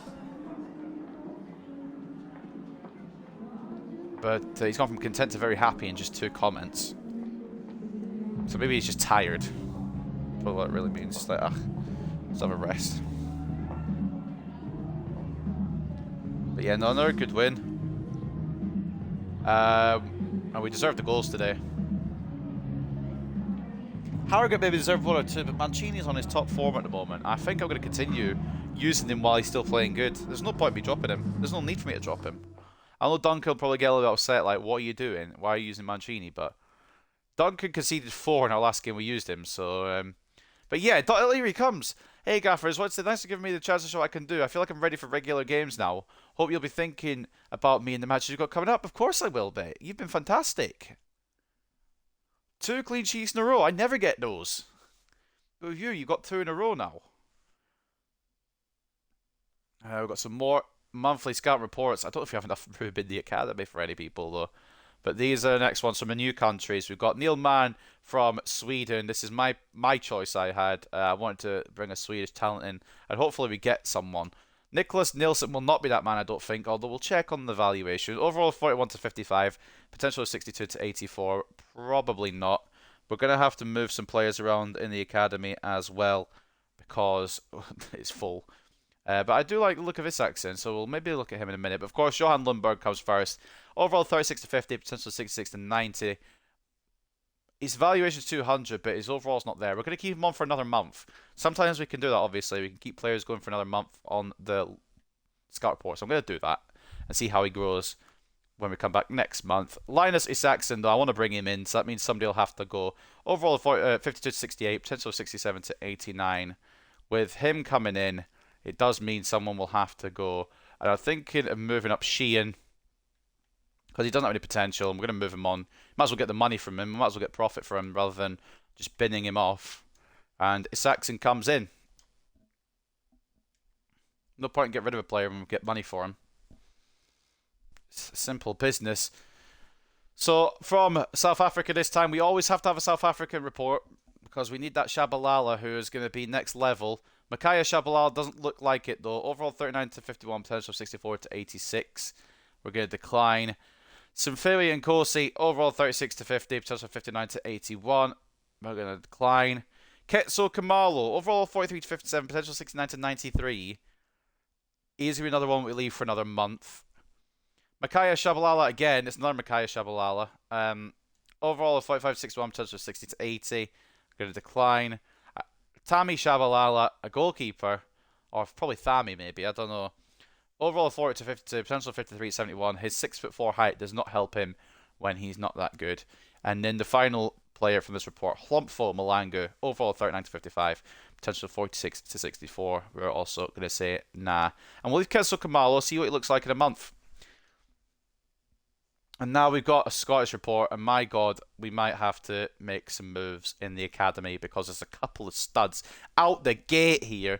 Duncan Hutchinson, overall 49 to 65, potential 66 to 88. We're going to leave him on for another month. I know that's probably controversial, but his value is only 180k, so I want to see how he pans out. Gordon Moffat, overall of 44 to 58, potential 67 to 89. We're going to reject him because we've already got a good Moffat. We don't need another one. I don't like having multiple names of the same name at the club, which is kind of silly, really, but if there's someone better than the name that's already there, then I'll keep them around, obviously. Kirk Thompson, overall 51 to 69, potential of 65 to 87. He'll come in, which means someone's going to need to go out. Who is not going to make it? Bar, I'm not even going to keep him on. I know that's probably a bit mean, but I'm not even going to keep him on. And Harkin, we will promote and move on. Just try to think who else. I don't really want to release any of these players, because I'd like him in the save. But we might have to. Kirk Thompson comes in, though. John Jamieson, overall of 44 to 58, potential 60 to 80. We're going to say no to. Reece McGregor, I don't think we need to have a second guess about this one. This man looks like a fucking stud.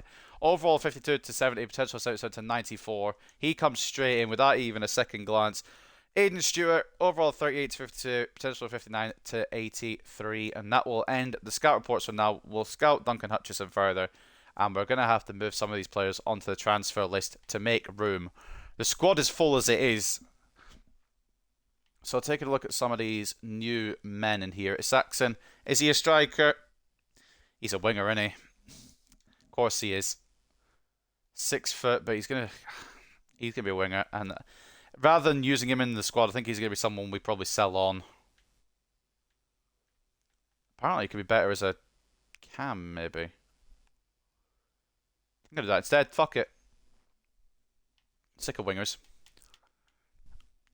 Reece McGregor, he looks like a man for the future. Is he a centre mid though? He is. He looks a lot like one anyway. I'm thinking of moving him forward into Cam as well, to be honest. And then Kirk Thompson, he's definitely a winger, no doubt about it. We'll keep him on the left as well because then he can cut in on his right. We'll work on his shooting though. Well, actually, is his work rate's only medium? Do his work rates first then. Better check the work rates of the other players just did. Who are the other ones? Oh god. Too many bloody players. Saxon and McGregor, that was it. High, low, medium, medium. Well, they're doing position changes, it's not too bad. Right, up next then, the biggest game we've had in a while, in my opinion, because we could go on a cut run with the team we've got this year. Rob Patterson wants the game, he'll probably get it. Since he's asked so nicely. But honestly, I don't know which way to go with this, because I'm going to rotate some players, obviously. But I want to get through, so I'm probably going to go a bit strong as well. What's the gap of games we've got? Okay, we've got an 8-day break after this, before Forest Green, so that's fine. It's plenty of time. I'm excited to go into this FA Cup, you know. A lot of players seem to be kind of tired. But we'll try and rotate a little bit. Before we go in, though, news, of course. Howell next brace as Hartlepool beat Harrogate. Howell's in superb form for his Hartlepool United side, scoring twice and helping his side to 3-0 win against Harrogate Town. Healy claims match ball with 3, don't care. Cat set for Wimbledon debut. Is he a regen? Florian Cat. I've never heard of him. Did we get Player of the Month? No, we didn't. Of course we didn't. Didn't think we would. We did get a nomination, of course. Rodriguez was the nominee, but Telford of Crawley ended up winning it. Telford's impressive performances for Crawley Town earned him the EFL League 2 Player of the Month award for October. Bit of a ball ache, but what can you do? I'm wondering if they've climbed the table a bit, and that's why he's got it. We're still in third. Doncaster and Exeter still bloody winning. Can they not, please? At least we're escaping the other teams a little bit. Been a bit of daylight there. Where are Crawley? No, they're in 22nd still. How would they? How is he getting the award? You know what? It's fine. We'll just stay calm about it. We won't lose our heads. Up next then, like I said, first round of cup action against Wimbledon. We'll use this team off the template here. We're going to have to go back out and put Alonso on the reserves. I hate this. I hate where you have to do it all the way over here. It's so dumb. Where's McGregor? He's already on the pitch. Yeah, okay. We'll just whack Galloway on there for now. We'll sort the bench up when we got to the other sheet.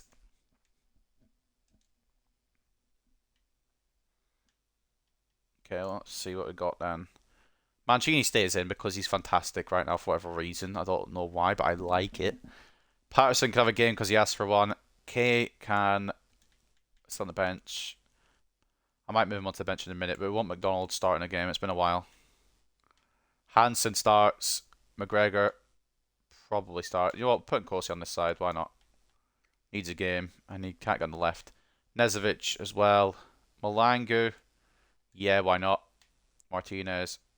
Arango, Bernard, Smith. You know what? We'll just go with that. Honestly, I'm fine with that. And then we'll bring big Carlos Rodriguez on the bench if necessary. I'm happy to go with that. With McDonald having the armband though. That'll be the team for the Wimbledon game. We've rotated it a little bit. We've put a couple of first teamers in there as well. And a lot of talent in there, definitely, to see if we can do this. Davison's injury wasn't a long-term one, so he will be starting. And it looks like most of their starting 11, yeah, their normal starting 11 will be starting. So I'm maybe going to bring on a couple more big-name substitutions. I'm actually going to start Palacios because it's been a while. I'll put Aidan Smith on the bench. I like Aidan Smith, but Palacios hasn't had a game for a bit, so we'll do that. Mancini in goal, Patterson and Nkosi as the full-backs, McDonald and Hansen as the centre-backs, so McDonald the captain, Malangu centre-mid, Nezovic at cam, and he's going to fucking skyrocket in rating once his position change is done, and it's going to be so painful when we have to sell him because he's just too good. Palacios winger, Martinez the other winger, with Bernard and Arango as the strikers, and I do want to test something, but I won't do it just now, I'll do it after the game. Because I meant to do it before the game, but we've done all the changes now, and I don't want to lose all the changes I made. So we'll leave it like that for now. In fact, we didn't make too many changes, but we'll just leave it anyway. So round one, the only other game going on at the same time is Sutton Forest Green, but at, oh my god, what is their stadium name? I should know this. I can't remember it, but it is AFC Wimbledon versus Hartlepool United in the first round of the FA Cup. I've got a feeling that we might actually get past the FA Cup for the FA Cup first round for the first time. I've got a good feeling about it. We have rotated, and there's probably going to be a lot of goals in this because they've got Josh Davison, and I don't feel like my Mancini luck will continue forever. But I want to get through. Plough Lane, that's a fucking name. If I knew it was, and I just blanked on it. Because I am a moron. But yeah, a little FA Cup run. Just to maybe the third round. I know that board objectives say around the 16, but the third round at least, so we can have a chance of facing the Prem club, see what we come up against, see how we come up against the Premier League club. See what level we're at in terms of Premier League level. We're not even close because we already lost to Bristol City. Here we're in the Championship. But my point is, I want to see what we're just capable of.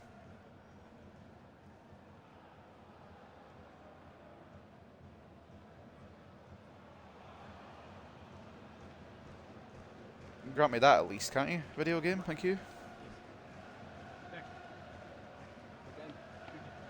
Fingers crossed anyway. I'm ready to go. We'll just have to see what the day brings. Will it bring jubilation or will it bring despair?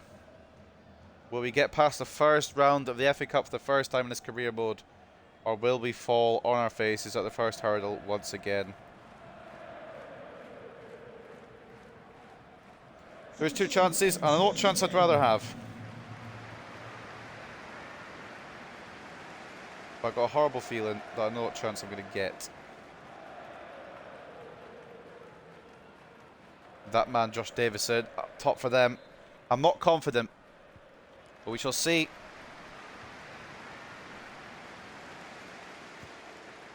Instantly, we need to try and injure him like last time. But no, in all seriousness, this would be good to try and get through this first round for the first time. Hansen gets above Davison. Nezovic takes a second or two longer than what I wanted to get that away, but he does get it away. Arango nearly gets taken out. I'm looking forward to using Arango in the future though. I know he's gone on loan, which I still might cancel yet. Probably not the smartest move, but I do like him, so. Oh, Nezovic tried to find Bernard, and it'll be a corner. I do kind of want to keep Arango as a, not as a starter, but as a squad player. But he deserves to be out on loan where he can grow better. Just really like how he plays. Feels good to use. Malangu in towards Nkosi. It's away. Only as far as McDonald. It's blocked. It'll come to Palacios. McDonald out to Arango. Options required. McDonald is that option. Palacios. He's not making the move. Arango nearly. And I think that's gone out. No, it hasn't. I thought it had. I thought it may have. Wasn't 100% on the situation, but you just never know. Of course, he could tackle. Martinez. Bernard. Arango. Oh, off the outside of the post. I thought that was 1-0. I thought I curled that so nicely around the keeper and it would just nestle into the bottom left, but it's just off the bottom of the post. God damn it, I thought we were 1-0 up there. Jay Arango, very close to adding to his tally at Hartlepool, which he's done very well with so far.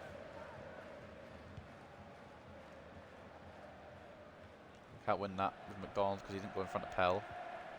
For whatever reason. Now I've committed my centre-back, which is dumb.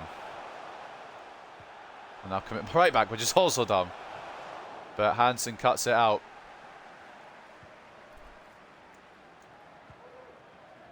McDonald to Patterson. He's going to make the move down the left here. Got a bit too much pace, or maybe not enough pace. The answer, I think it was too much pace, because I didn't get my Palacios run there, which I usually expect from him. It might have been because Patterson was too fast. He does block it. He'll come back to Wimbledon again for a second bite of the cherry, perhaps. Does come in. Header, it's up by Al-Hamadi. Mancini can't grab, and Corsi will do enough to get away. I wasn't sure which way that header was going to go there.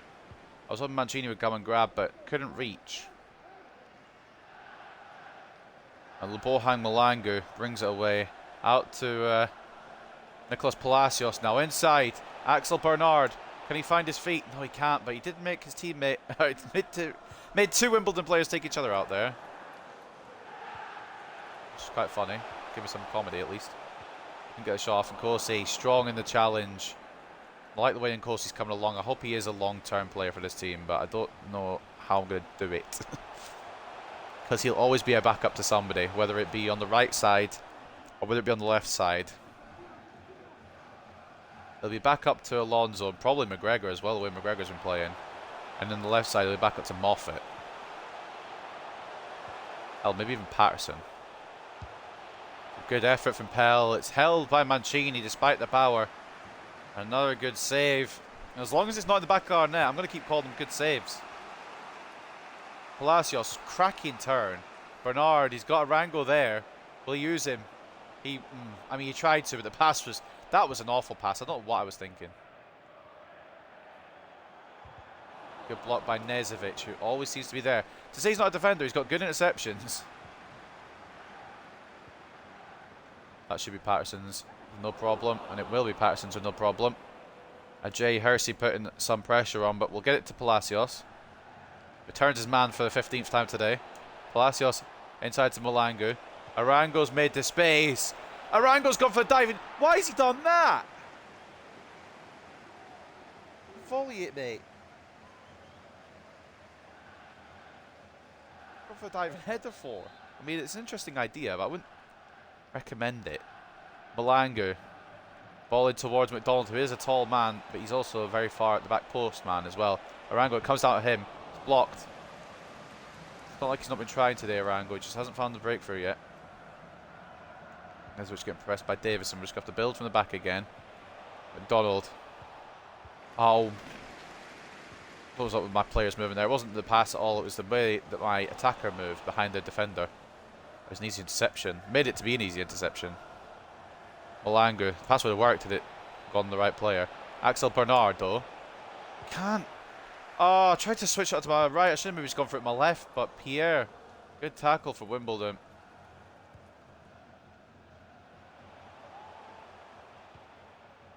Good tackle, Patterson.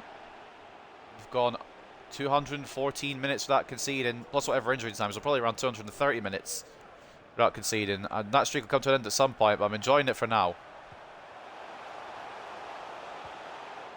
Block by McDonald doesn't actually... Right. I just need to go through this step by step for a second. Bear with me. So the McDonald block, I understand that maybe he does block it into the path of the Wimbledon player. That's fine. That's not the issue I've got here. It has been blocked, and McDonald can't get control of it again. But I'm pretty sure he's being obstructed here. By the number 8, by Pell. He is being obstructed. And I tried to get across with him. He falls over. That's surely a foul. But once again, Mancini's there. Tried to bring Hansen across once McDonald got obstructed. Sometimes I just need to review the footage myself. I wonder what's gone on. Sometimes you still look back and think, the fuck is happening here? Woodyard could put the ball in now for Wimbledon. Be away by Palacios. I maybe should have just controlled that because there wasn't any actual threat. Tackle by Palacios.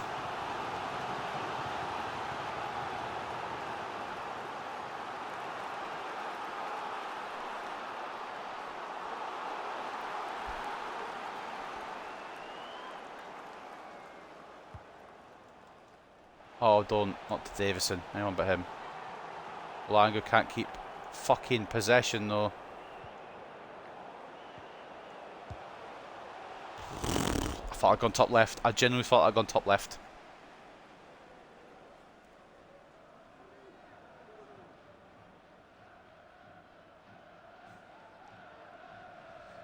I want to say that's Galloway, but I probably am wrong somehow. It'd be someone else that I've not even seen before. But Tshabalala having a chat with one of his Hartlepool players. I'm going to assume it's Galloway. Martinez, Nezovic, Arango. Go on then, mate. Oh, man. This guy is so good and he just can't seem to find the target today.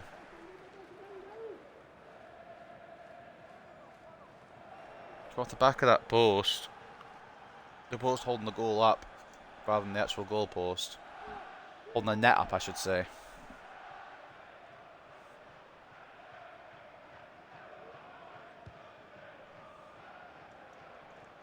Patterson comes flying in with a header. Definitely trying to make his game appearance time count here. Arango. Nezovic off the edge. Blocked.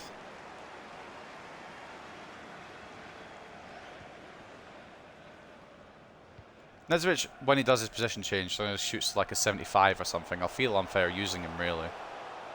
I may have to sell him in January. Don't really want to, but I feel unfair otherwise. There's the end of the clean sheet streak. Don't know how it's come about, to be honest. Well, I do know how it's come about, but I thought I'd got a player on Bendel. And it turns out I hadn't. And it's in the FA Cup as well. We need to get back into this, because I don't want to get knocked out again.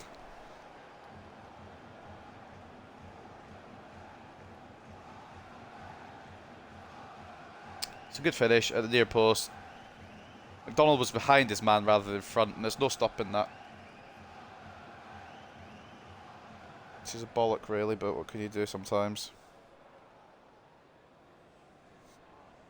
Alfie Bendel, probably the first goal of his whole season.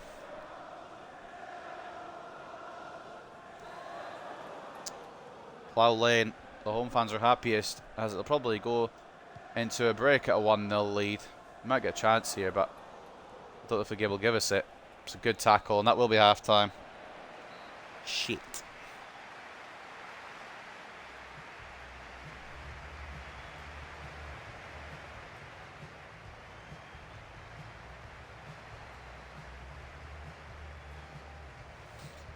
You know, sometimes you don't always get the luck.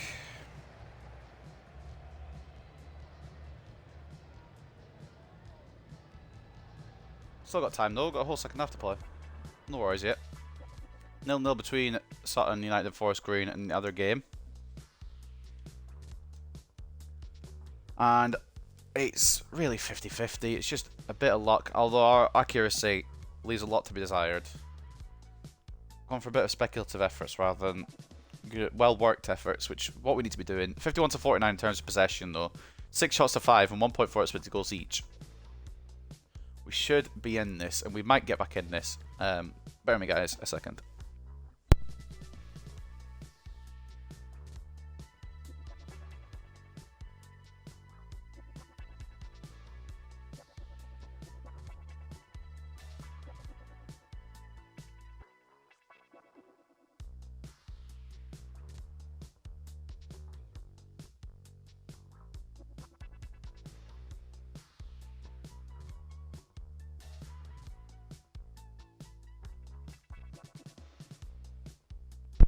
Sorry about that. I went to close a window, or open a window even, because it was too warm. My brain is on backwards today, apparently. Right, second half. Let's fucking do it, please, boys. I'll bring on the ringers if I have to. I think I won't. Nezovic, Arango. A bit more from him, hopefully, second half. Not that he's been bad, he just hasn't been accurate. Oh, that's... Wanted to change direction, I did it too late. My fault. You're wrong, it is my fault, but I'm just annoyed. I didn't do it in time. Mulango, I tried to slide with, it didn't do it. Understood. Patterson closes that down.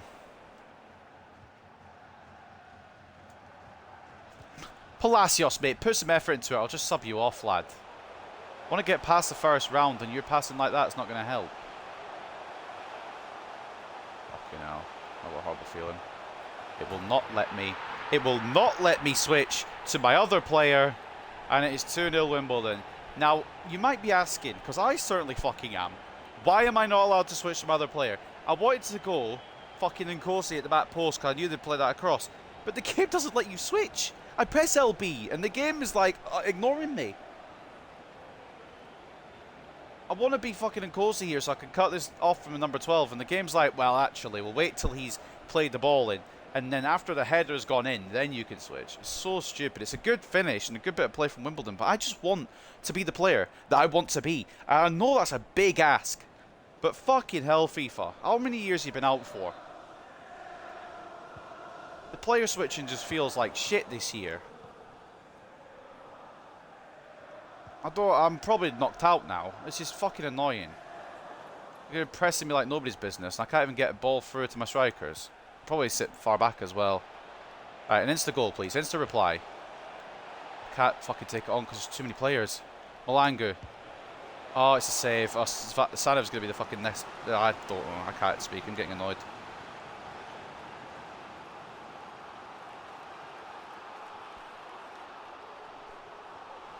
Sanev's going to be a fucking pain in the arse now, isn't he? He's just going to become the best goalkeeper in the world. I'm playing it short. I actually want to get through. I don't usually play it short, but I'm being fucking sweaty. So I want to get through this first round. Malangu. Again, Sanev saves. It's an easy save, to be fair. And of course he can't follow up.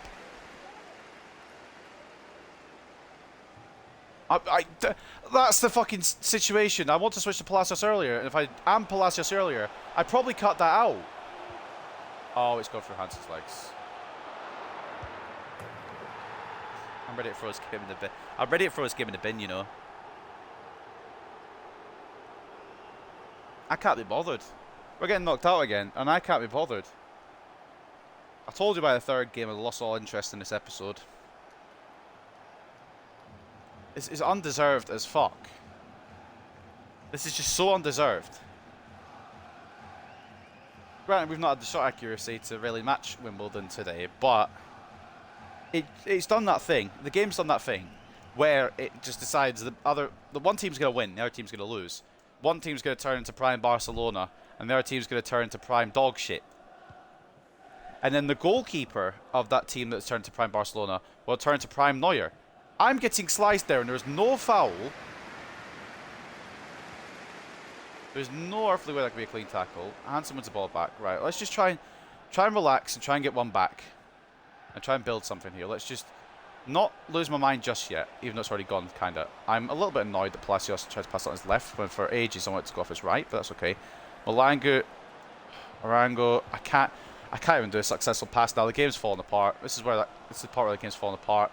McDonald can't go in the right direction I'm running him with. Right. We're gonna at least force a replay, boys. I mean, I doubt it, but I'm gonna fucking lose my shit.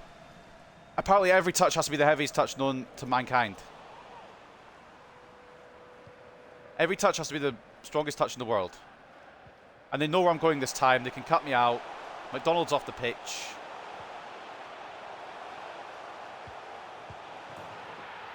It's offside, but this game can fuck off, is what it can do. Right, I'll bring on the ringers.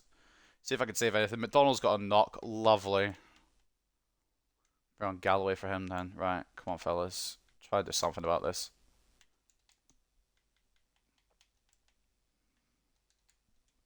See if anything's possible. I doubt it at this point. Probably rotate too much. But at the same time, some of their goals have been very funny. And not funny, haha. I always complain, but sometimes I'm in the right to complain. Sometimes I'm just complaining because I'm annoyed. But I think in this game, or at least sometimes, maybe not particularly all the goals today, I'm justified.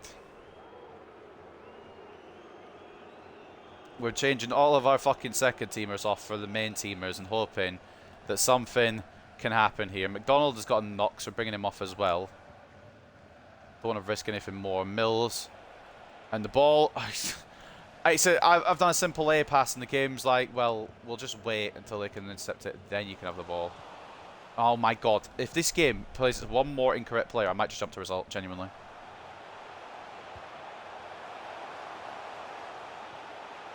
How? How does that get... Oh, okay. Good save. Time's running out, boys. If you want to stay in this competition, referee, that is a red card. It's not a red card, but I just... Everything's pissing me off about this game.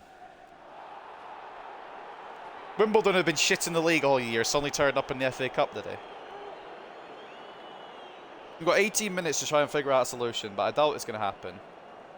It'll be another year of no FA Cup, and then my manager rating will go down because we didn't get to round of 16. But as usual, I will check who these teams that beat us will go up against as the tournament continues.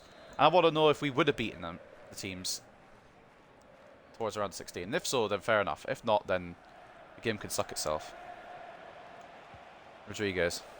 He's got a booking for whatever reason. Arango can't even get around. I just feel like nothing's gone my way now. Absolutely everything's just gone wrong. Closely. Is it back? Wimbledon know they're going through. It's annoying. What I can do about it. Try to pass it. They're pressing me like I don't know, but they're pressing me like a fucking Premier League side. I don't understand really how this is 3-0. Oh Lord, can I just get the ball when I'm meant to win it, right? I'm just going to complain about everything. This is a complaining series now. I'm in there in a duel with that fucking Wimbledon player over the ball. It just bounces perfectly to their striker to have a chance. Something up with this game, and it's something that's been up with it for years. We're probably going to crash out. It's whatever. Don't deserve to crash out, but it's the way it goes. We haven't scored, and they have scored 3. Whether they scored them in a good way or a bad way, in my opinion, they've scored 3. So it doesn't really matter how they scored them, as long as they've scored them, and that's what they've done. Roberts. Arango. One back. There's time. There's time. Back to the centre circle, boys. Back to the centre circle. Go again. Still got time. I left the ball behind. Oh well, it's fine. Arango gets one back. Come on, boys. Not the classiest or best of finishes, but it's a finish. And there's still an actual chance here. 9 minutes left to stay in this competition. If we can force a replay, I'll honestly at this point take that. But at the same time, I feel a bit robbed as well. Maybe I'll look at the end of the stats and Wimbledon probably should have 3, but the way they've got the 3 is, again, it's not the fact they scored them, it's the way they've got them which does my head in.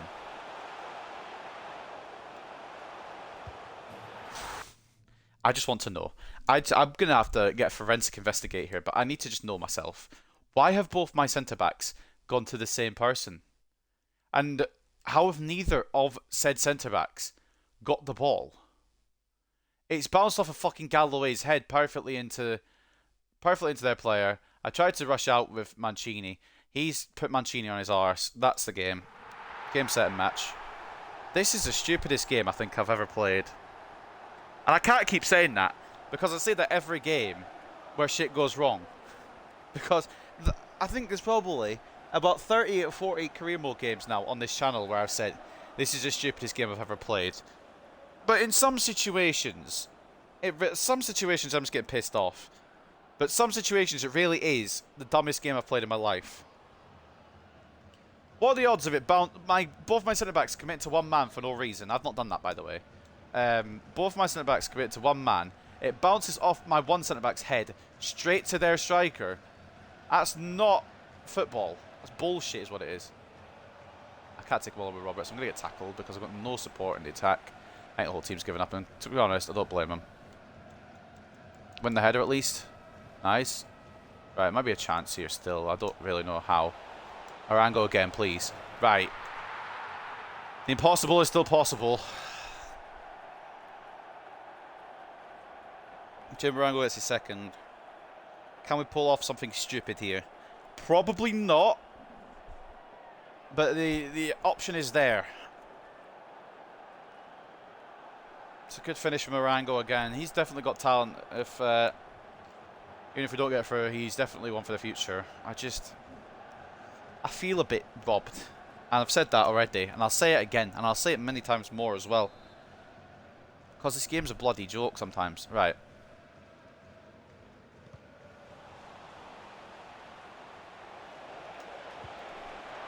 course he saves it right when I need a goal. Why wouldn't he? I've done all the work there to get into that situation. Rodriguez. He just knows where I'm going to run. Apparently, Rodriguez suddenly turns into a JCB that I have to try and move rather than a football player. 5 minutes of added time, but I ain't going to get another chance now. The job's done. Well done. Well done, Wimbledon. You don't deserve it, but you've got it. So fantastic for you, I suppose. They know it as well. I can't get through. Arango, Palacios. Referee. If we're going to do this, we'll have to get it off a kick-off if we score this penalty. If we miss this penalty, then it's done. And the thing is, what I've learned with these AI goalkeepers is they always know where the penalty's going. I don't understand how. And it's going to be Nicolas Palacios to try and fucking put us into a position where we can get back into this, but I think it's done. I can just dream and hope. Where is his name? So far down. He's got 33 penalties. I'm just going to tap it down the middle. Right. Get the ball and go. We have to immediately get this off a kick-off. I've fought my arse off to get back into this match. I'm not going to get anything in terms of reward, but... Don't audio issues now. This is a key point.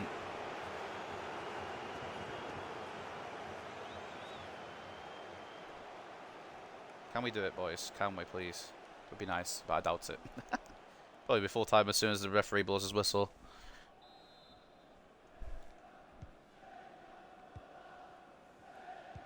Yeah, well, I mean, when the game literally pulls your pants down and fucks you, what can you do? When the game decides, well, let's have Wimbledon, you know, turn into the next version of the best team in the world, and you do whatever you can to try and get back in, it doesn't matter. Just the way it goes sometimes. This video game, I can't wait to finish this video game because it is absolutely awful. I have put everything I can to get back into this game, but the game has decided to give them one more goal just so I can't do it. I'm ready to fucking end the episode, to be honest, or throw something, but I'm not going to. I'm going to be a bigger man here and admit that the game is a joke, and we'll move on. 54-46 in terms of possession, 13 shots to 12, and 5.5 expected goals to 4.4. Probably deserved it, but that's not the point. The point is I'm mad. Man of the match for us goes to Palacios with a goal. Arango got 2 to try and pull us back from the depths. And I can't believe that we've not done it, to be honest, because I put so much bloody effort in, but at the same time, that's football, innit? Rodriguez an assist in a 7.1, and Roberts with an assist in a 6.4. I brought the big names on, and they nearly fucking clawed it back for us, man. But it just wasn't enough. And McDonald with an injury probably as well. Hopefully that's not a long-term, but probably a broken toe, knowing my luck today. I suppose better look at the fucking Wimbledon players' ratings as well. I can't believe this game. The way that it scams a living is mad, actually, to be honest. Al-Hamadi, 3 goals and an assist. At least 2 of those goals were suspect. 9.2 rating for him, however. And, I mean, whether they're suspect or not, they've gone in the back of the net and they've gone and beaten us. So fair play to that team of shit, I guess. Team you're reading on the screen right now. I'm very upset, in case you can't tell. Assist comes from Harry Pell as well, 7.5. And Bendel getting a goal in 7.1. But notice, by the way, 4 goals, only 2 assists. The game just wanted to give them goals, didn't it? And it did it with absolute perfection. So fair play.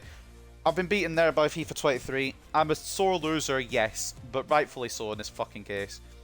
7 shots, 4 saves, 3 conceded. As for my goalkeeper, who put all the effort in the world in, doesn't get the reward he deserves, unfortunately. 10 shots, 6 saves, 4 conceded, and at least 2 of them weren't his fault. I'm going to try and go back through here and figure out. So, Bendel, his goal was not... Okay. I want to see the goal, actually, EA. No, EA, okay, cool. They don't want me to see the goals because they know they're bullshit. That's what it is. Can I see the fucking...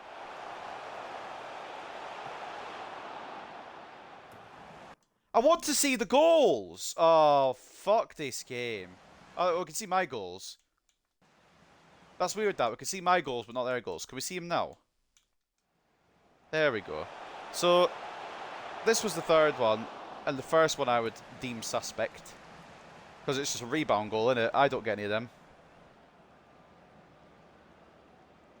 Of course they get it, and it goes in, of course. And then the second goal was this fucking one here. They really dead and buried us. If they hadn't scored this, we'd have done it. But it's... Is it that one? Was it this one, actually? I think it was. Davison flicked it on. It came off my player's head. Both my centre-backs were in the same situation, which that's probably on me, and I don't know why they're there. But it's just come off my player.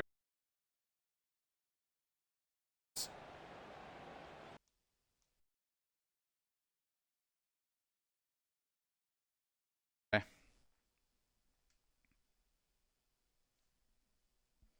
2-2 in the other game.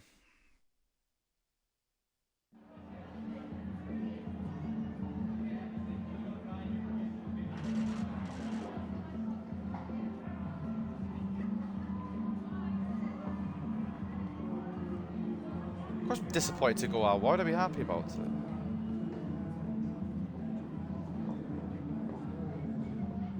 Could have done much more.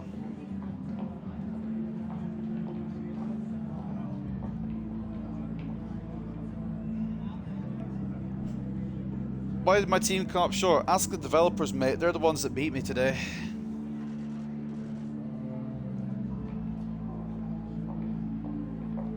The developers were the winners, not Wimbledon.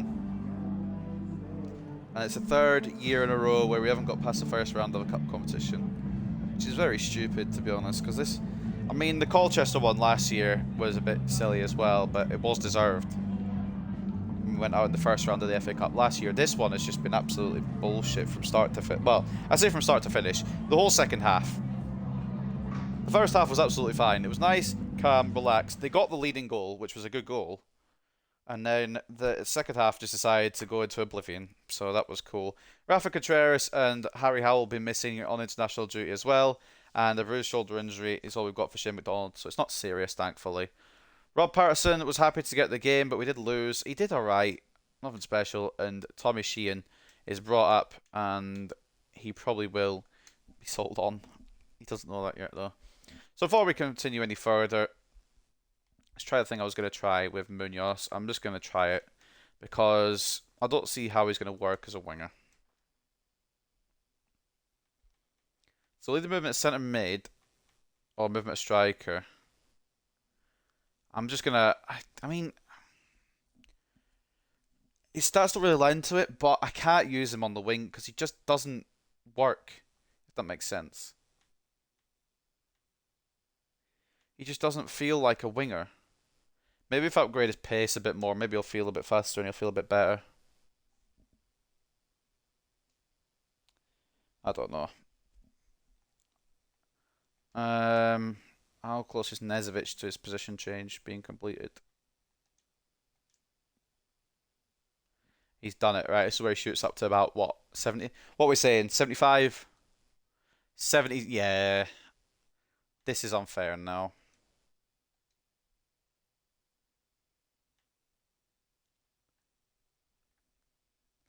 I think we've got to move him, don't we?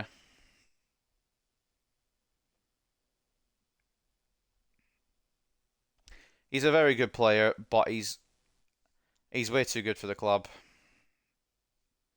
And even if his stats don't show it, he's way too good for the club. We're going to move him and put him on the... We can't even put him on the transfer list.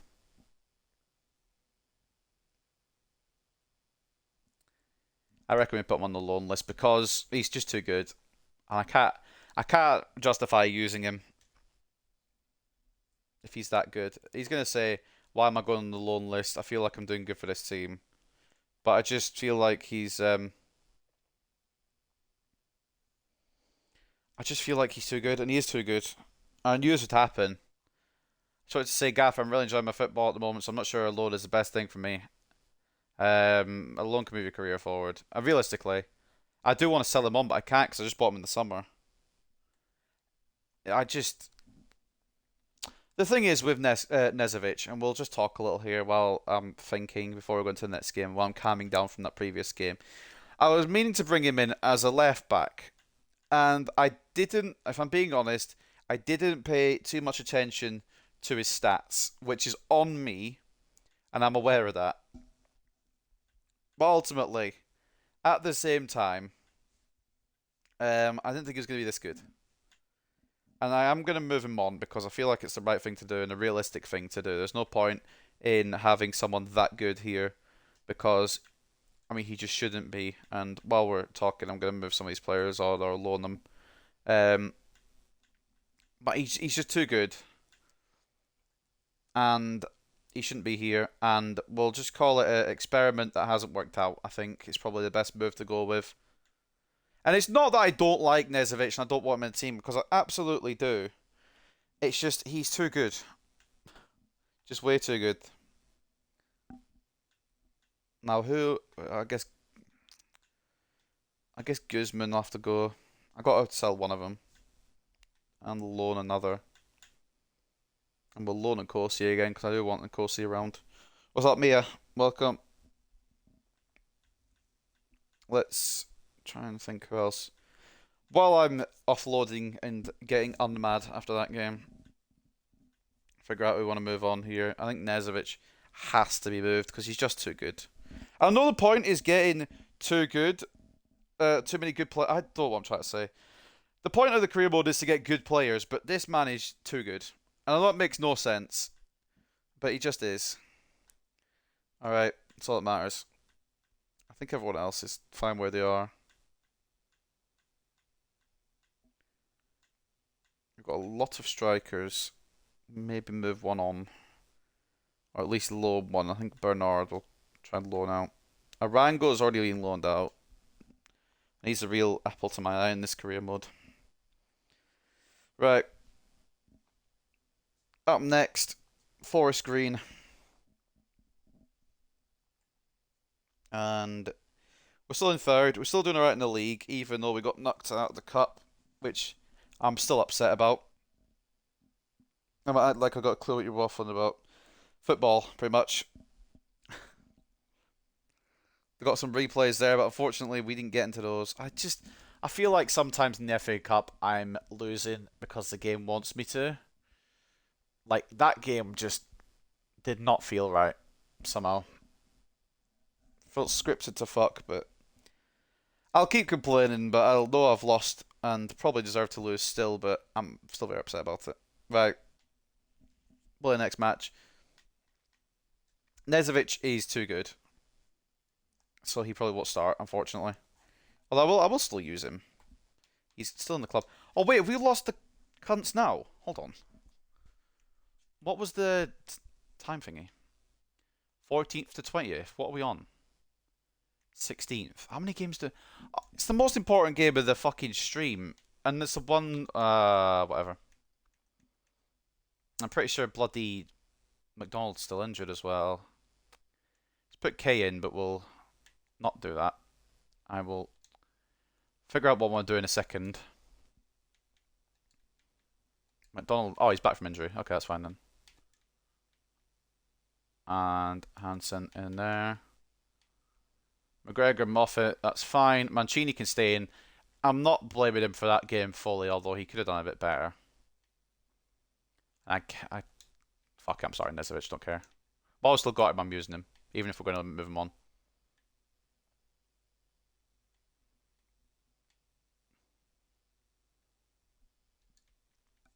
Howell will swap for Arango. And that'll probably be it. Put Munoz on the bench, actually. That will be the team for the game against Forest Green. We need a good team, but we're obviously missing some players. And it won't be easy anyway, because Forest Green are good. So I'm a bit scared. But I'm also hopeful. So we've got Mancini in goal. Moffat and McGregor as the fullbacks. McDonald and Galloway as the centre-backs. With Galloway as the captain. Cochrane centre mid. Nezovic at cam. I know that's cheating a bit. Don't care. We've got until January at least. Ochoa at left wing. Roberts right wing. Sar Rodriguez as the strikers. And I just want to say one more time on Nezovic. I signed him as a left back. Didn't expect him to be this good at cam. He is Perisic's regen. So how he's good at cam defeats me, really. But he is. And we'll use him until January and then we'll move him on in the summer. Because I think that's the fairest course of action. I do want to keep him, but he's another one that's too good for the club. So at the Forest Green Stadium, I don't remember the name of it. I want to say Gander Green Lane, but I think that might be somewhere else. I will check. I'll Google it in a minute. Forest Green versus Hartlepool United. I am very upset with getting knocked out by Wimbledon. So if the league could go good, that would cheer me up. This new lawn, isn't it? As soon as I went on the Forest Green fucking page, I knew it was new lawn before I even saw it. Fuck's sake, it's not Gander Green Lane, that's Sutton. Sutton? I'm gonna say Sutton, final answer.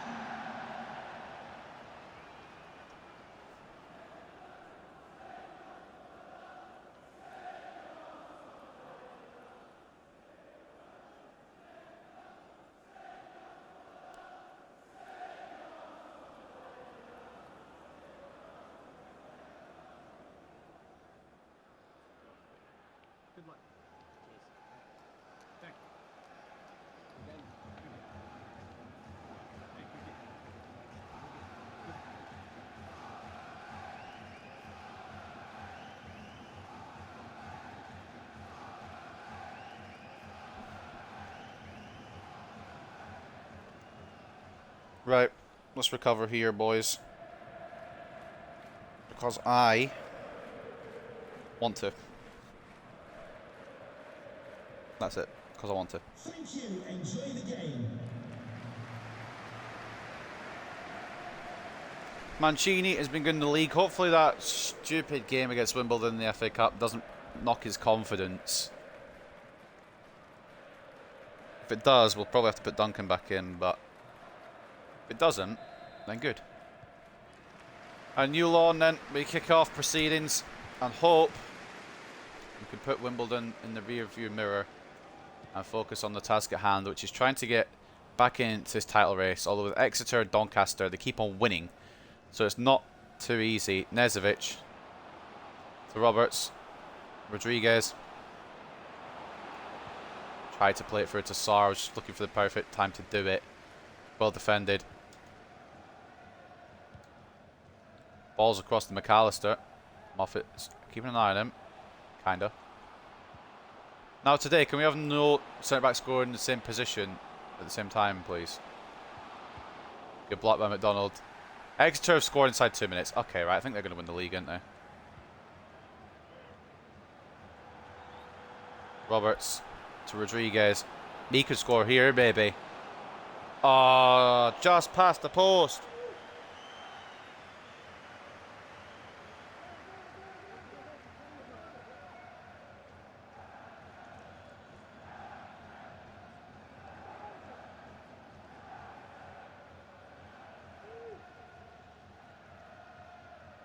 I'm so pissed off about this fucking... I'm going to be so annoyed about... I'm going to be annoyed about a Wimbledon game all day now. Because we never get through past the first round of the Cups, and it's so annoying. That one especially, because we deserve to get back into that. We didn't even deserve to be out of it, really. But we did get back into it, and it just fucked us over. It was like, nah. Moffat, good bit of defence there. I need to itch my nose, so I'm just kind of holding the ball here. I can find a pass to Cochrane. Sarr now. Oh, tried to find a Choa. I don't know what I could have done differently without the Wimbledon game, except maybe the starters in the first place. Probably over-rotated, that's my issue, I think. Also, the game... I'm going to fucking throw my, like, tantrum in a minute. There goes the league clean sheet record. For no reason again, I've defended and the ball's just bounced to them. I just like it if the game made sense, you know?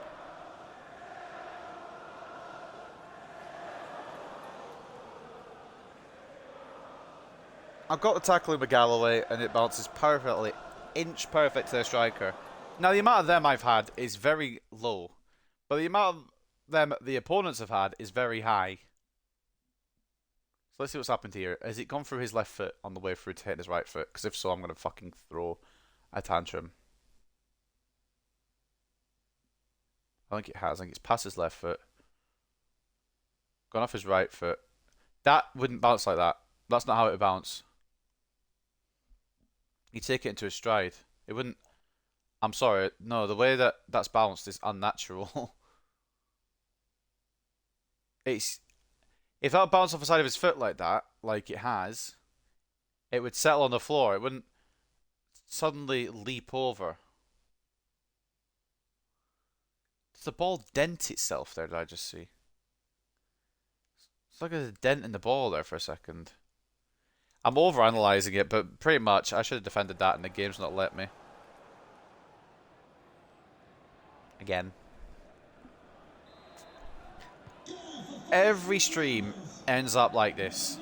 Every stream I start a beat, we do a good start, and then as we continue through the episode, everything goes wrong. Whether it be me playing bad and losing my mind, or it would be the game playing bad and not doing everything I want it to. For example, there I want to be the midfielder instead of a Choa. Didn't let me switch. But maybe it's just me. Maybe I'm just bad at the game, which is something I know. It doesn't need to be. It's common knowledge. I'll claim to be a fucking professional. I do claim to have a good amount of fucking ability. And the game just negates that by doing whatever the fuck it wants. That was for Rodriguez, who was running perfectly through. This will be Rodriguez, who runs perfectly through. And he'll press for it. But I still won't get it, because even though I'm fighting for my life to get to this football, it just will bounce just enough that I don't get it.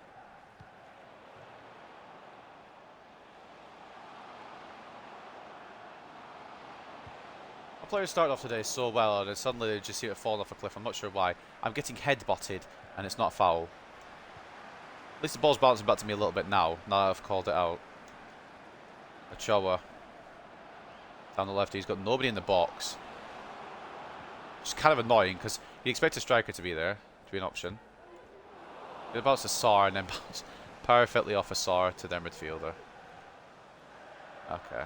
I have a horrible feeling this game's going to go down the Swanee real quick. Cochrane.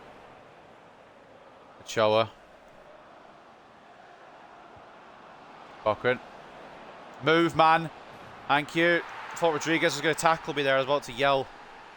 But Jack Cochrane makes it 1-1. Feel a little better.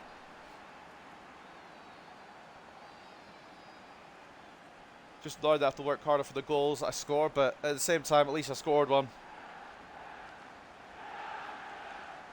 Bury it bottom left with Jack Cochrane, you'll have to see it.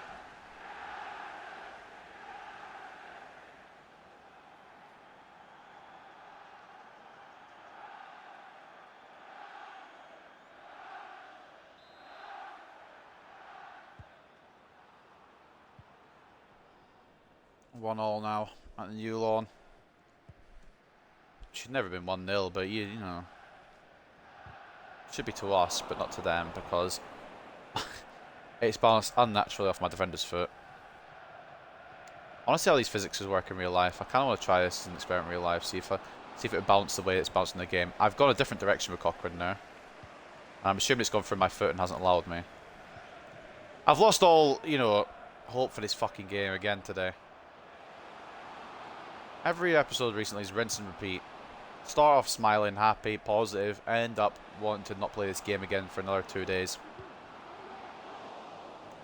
Or however long the gaps are between episodes. Kind of where I'm at. Rodriguez, heavy touch. Did I do a heavy touch? No, but does he want me to do a heavy touch anyway? It's decided yes on that occasion, which is exciting. Galloway, good tackle. And now Nezovic. Are you going to move there, Roberts? You are eventually, which is good. Rodriguez on the edge of the area. Right, mate. I'm not taking the piss. But if you want to stay up front right now, you better be fucking playing a bit better than what you're doing, mate. Because there is a hungry young Argentinian on the bench who, I wouldn't say deserves this opportunity more, but might have a good fucking stab at it. So, bear that in mind, Carlos, because I'm not in the mood for idiots.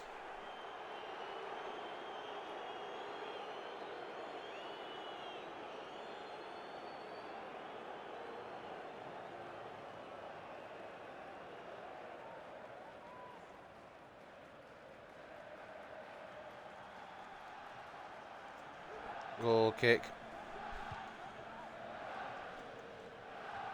Moffat can't win that. Alright, I don't know if he won that or not, but in the end we've got the ball. Don't think I did. Moffat to Ochoa. Sar. Let's try and find a second goal here before the break, because this team, Forest Green, is a team that will probably just bury us with avalanche of goals in the second half the way this episode's continued today. So let's try and find one to put ourselves in the lead. Give ourselves a fighting chance before the game decides to fuck me. I'm definitely in a positive mindset. I don't know what you're on about. Oh, why is it lunged? Not only is it lunged with McGregor, which I did do, to be fair. It lunged the wrong way with him, which doesn't help proceedings. McDonald wasn't Cochrane who I aimed for, and that should be a...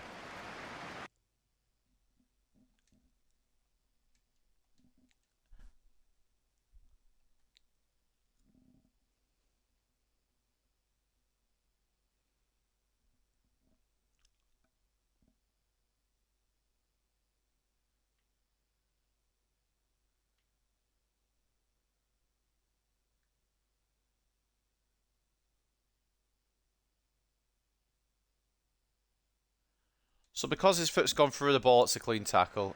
Alright.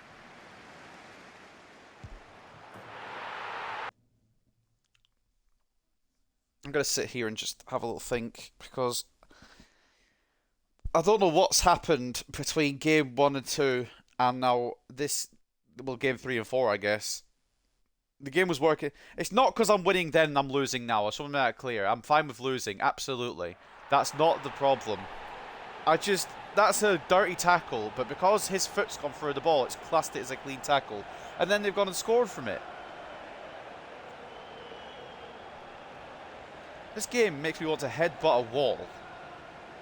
And that's not what you should be wanting to do when you play a video game.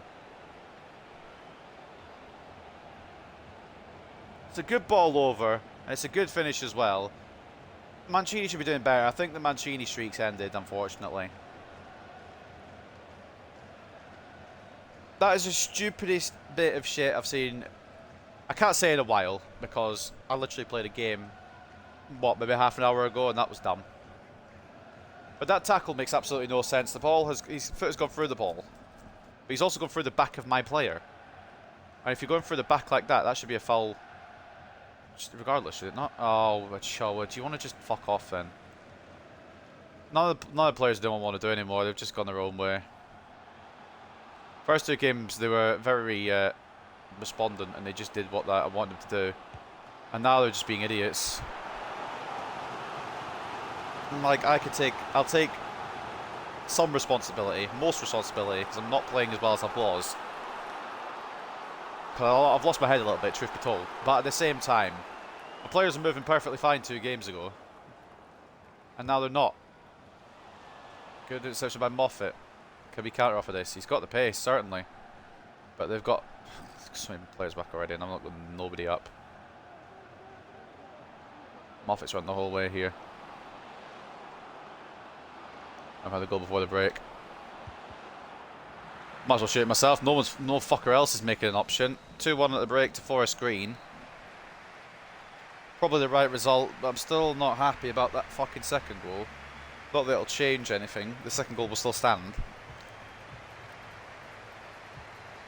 Cochrane had the player go through the back of him, and somehow it wasn't given as a foul because his foot went through the ball to win it. Literally through it.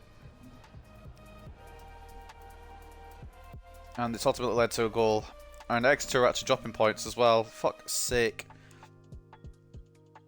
Let me turn this around, even though they'll probably score again because game. 1-1 between Exeter and Gillingham. 1-1 between Sutton and Crewe. Stevenage drawing 0-0 with Salford. 1-1 between Harrogate and Tranmere. 1-0 to Colchester over Rochdale. 0-0 between Grimsby and Barrow. As we continue to read down, it is a 1-0 lead for Wimbledon over Leyton Orient. 0-0 between Bradford City and Mansfield Town. 1-0 to Carlisle over Newport. 1-0 between Doncaster and Crawley. And 0-0 between Morecambe and Swindon. And we're losing 2-1 at the new lawn. Despite having more shots, interestingly enough, but ours haven't been on target, so that's the way it goes. 53 to 47 in terms of possession. 4 shots to 3, and then 1.1 expected goals to 1. How the previous games go? Just got back. The last game in the FA Cup, we lost 4-3 because they went up 3-0. I brought it back to 3-2. I brought it back to 3-1. Then they made it 4-1, and I tried to just get back into it as best I could, but unfortunately, we did lose. And we were at the FA Cup. Can my players not run over each other, please? But why Rodriguez is so far back, to be honest. Sarr is an idiot. This is where I need a Harry Howell, man, but he's on international duty. Just wish he wasn't so good, because then we'd have him here. Should be Mancini's. Pick it up, mate. Nice. Moffat. I don't know who got a goal there. I wasn't paying attention. Ochoa. Cochrane. You don't need to take the extra touch there, Cochrane. Just play the ball through. What wanted you to do. Galloway with the strength to win the ball back. McGregor. It's a bit silly, but the pass has gone wrong. Try to press them, it's just not working.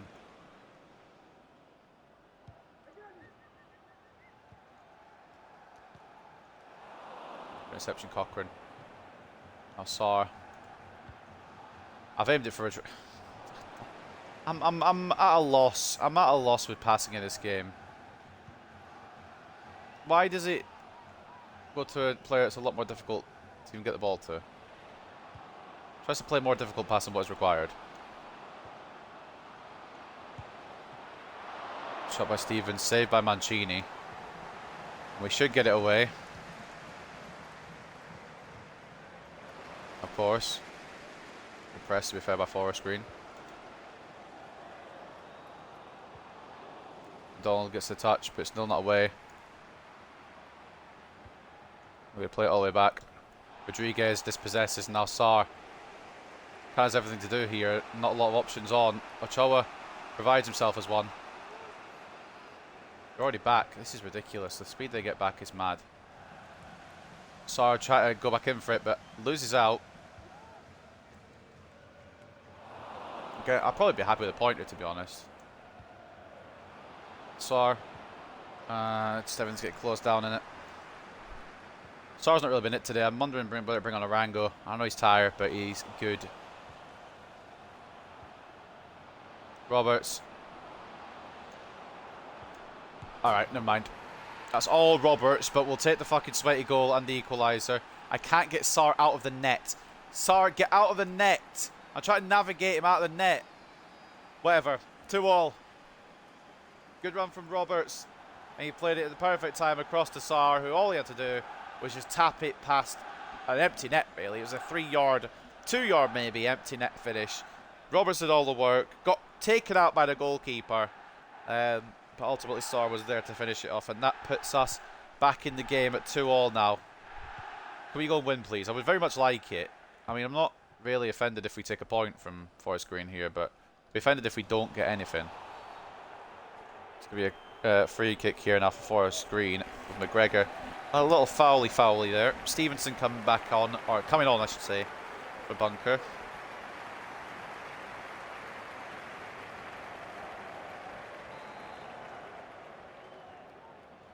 Lionel Messi's ended up going to the MLS.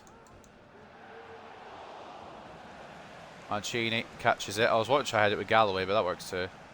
Can we go with pace here now? Ochoa, Rodriguez. Can he find his way through? Just needs to get past the defence here. Rodriguez. Oh, this kid.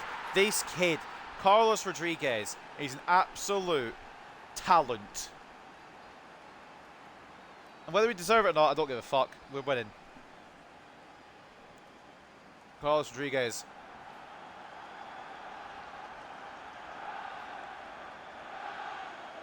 The pace of the number 9. Gets away from the number 5 and finishes it perfectly. As the keeper tried to commit and close it down, Rodriguez just lifts it over him and into the back of the net. I know Sarr has scored, but we're going to bring on Arango. And we're also going to bring on Mills. Because Nezovic hasn't had really a day of it today. And hopefully we just fucking see that we're going to win this.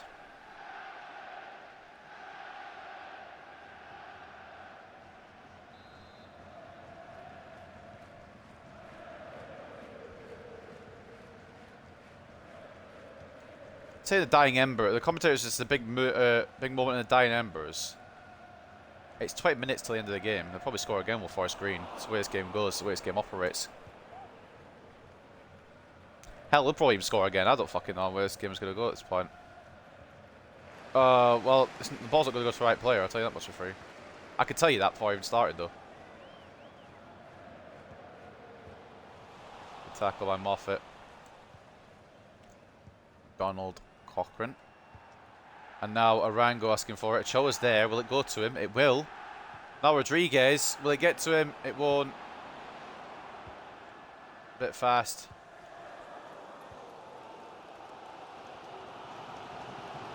Fordanada.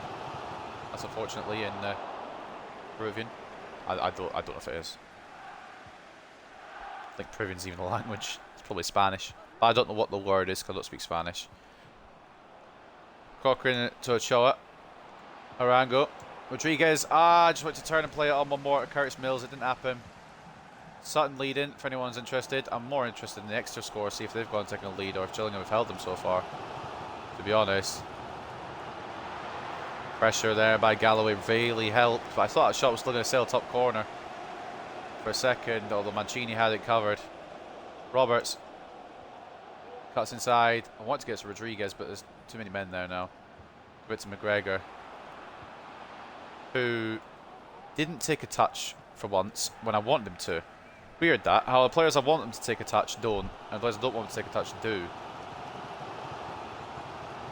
Galloway should have that. He does. Bring it away. You fucking what? Well, I don't even know what the game's aimed to do there.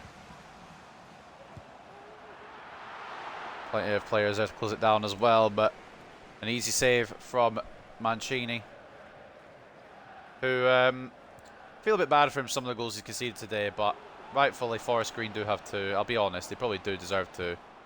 Same time, it's frustrating when I try to defend and the ball. The first one maybe, well, the first one is controversial, but with their attacking play, they deserve to. They could still get third, you know. I wouldn't be surprised if they go on and do. They probably have like 7 hours injury time to do it. McDonald heads it away to McGregor. What's injury time? Oh, 2 minutes. Alright. You're right, video game. You're letting them not have a load of injury time to equalise. Oh no, because they're going to do it inside 2 minutes anyway, because the pass has gone wrong. Right, let's just... No. Oh, fuck off. I knew it would do that. Didn't want it to, but I knew it would. Good save, Mancini. I thought that was a fucking equaliser there, but this game is silly. Really annoying about the FIFA career mode. Yeah, no, it's irritating as fuck.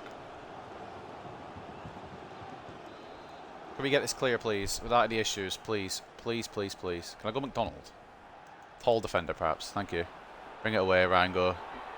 That should do it, right? And it does. A late change for Forest Green.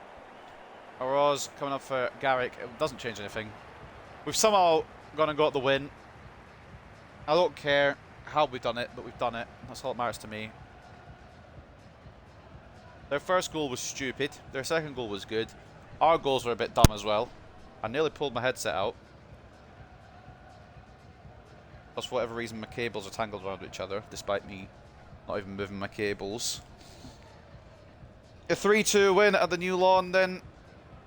Sarr and Rodriguez with some late goals to turn it around for us after Cochrane scored early to equalise at first.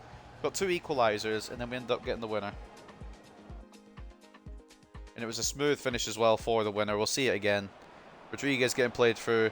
Has the pace, has the ability, has the agility, and has the finish.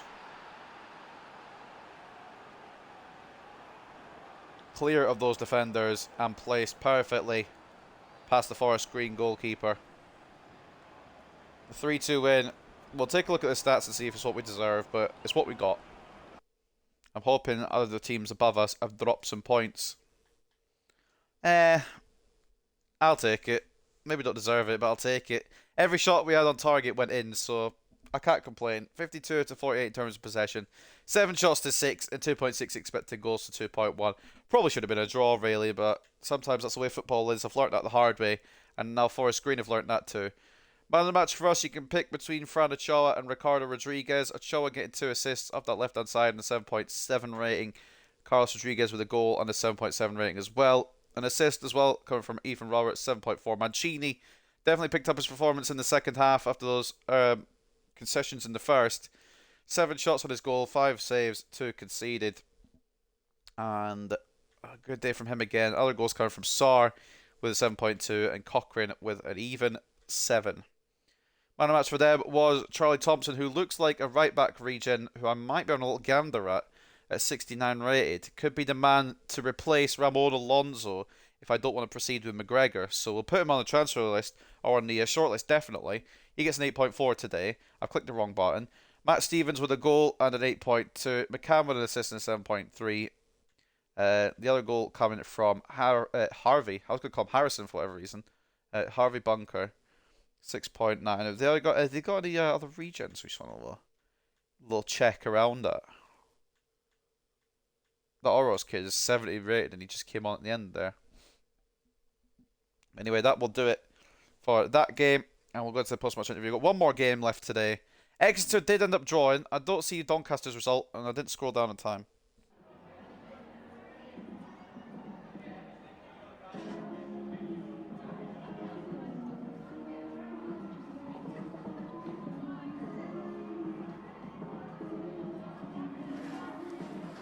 Are you happy with today's performance? Yes and no. We shouldn't have had to go 2 down, really, but at the same time, we ended up winning.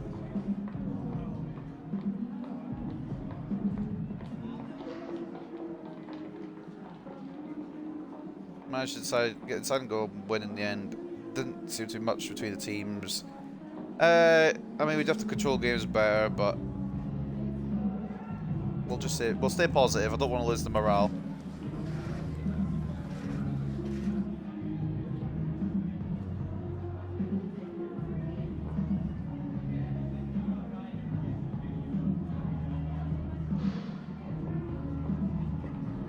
We stuck to the task. Like I said, I would have taken the point in that game, but we managed to get the win. That's all that matters. The goal difference takes a bit of a hit. Or the goals conceded takes a bit of a hit, but it's not the end of the world. Conceding 24 in 16 games or 15 games or whatever is good for me. We move up into second because Doncaster drew. Exeter lost, so we were now within 3 points of the league leaders. A loan offer for Luke Carpenter from Carlisle United. We will allow that to go through. He's one I want to see what he does on loan, because he did have good potential when I called him up. With some player chats coming in. Bernard's happy to be loaned. Harkin's happy to be loaned. Guzman is a bit surprised that he's being moved on. I may change my mind on that, to be honest. But Sheehan is happy to go as well. He's only going to be brought up to go anyway because his potential ain't fantastic. I want to keep him in the save because he could maybe overcome his potential issues there. And then the Meni and Kosi will go out on a second half season loan. Just try and get a bit more out of him because I do want to keep him about. But I don't know what his potential's like. I don't remember what his potential was. Why has my manager rating gone down? Oh, I can tell you why my manager rating's gone down. I can tell you firsthand why my manager rating's gone down, but we'll keep an eye on it. I didn't reach the FA Cup round of 16 stage. I don't know if you're aware here, board, but we are League 2. So who would we have got if we'd stayed in? Theoretically.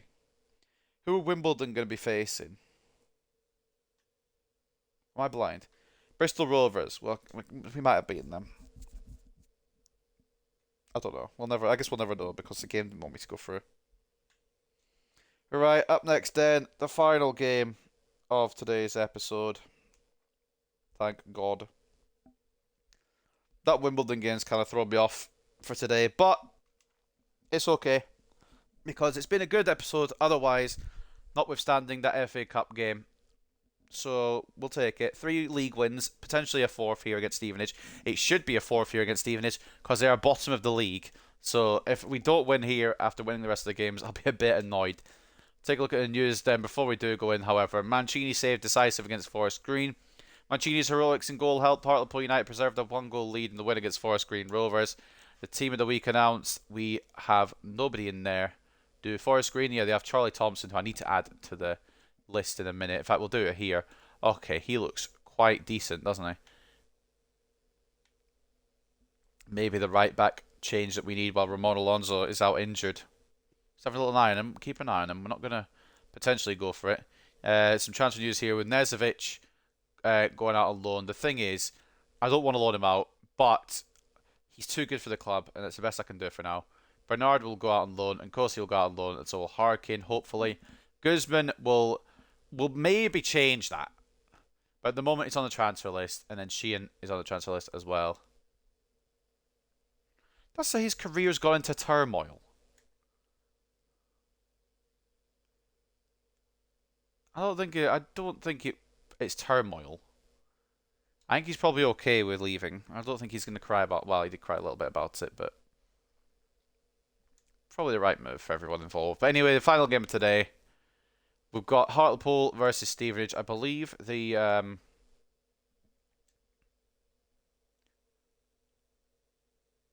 international duty's done, is what I'm trying to say. I'm trying to think and speak, but my brain is not on. Why was Contreras not in the team? Wait, was Contreras called up, or did I just not involve him? Don't know. I knew Harry Howell was called up, and he'll get the start today.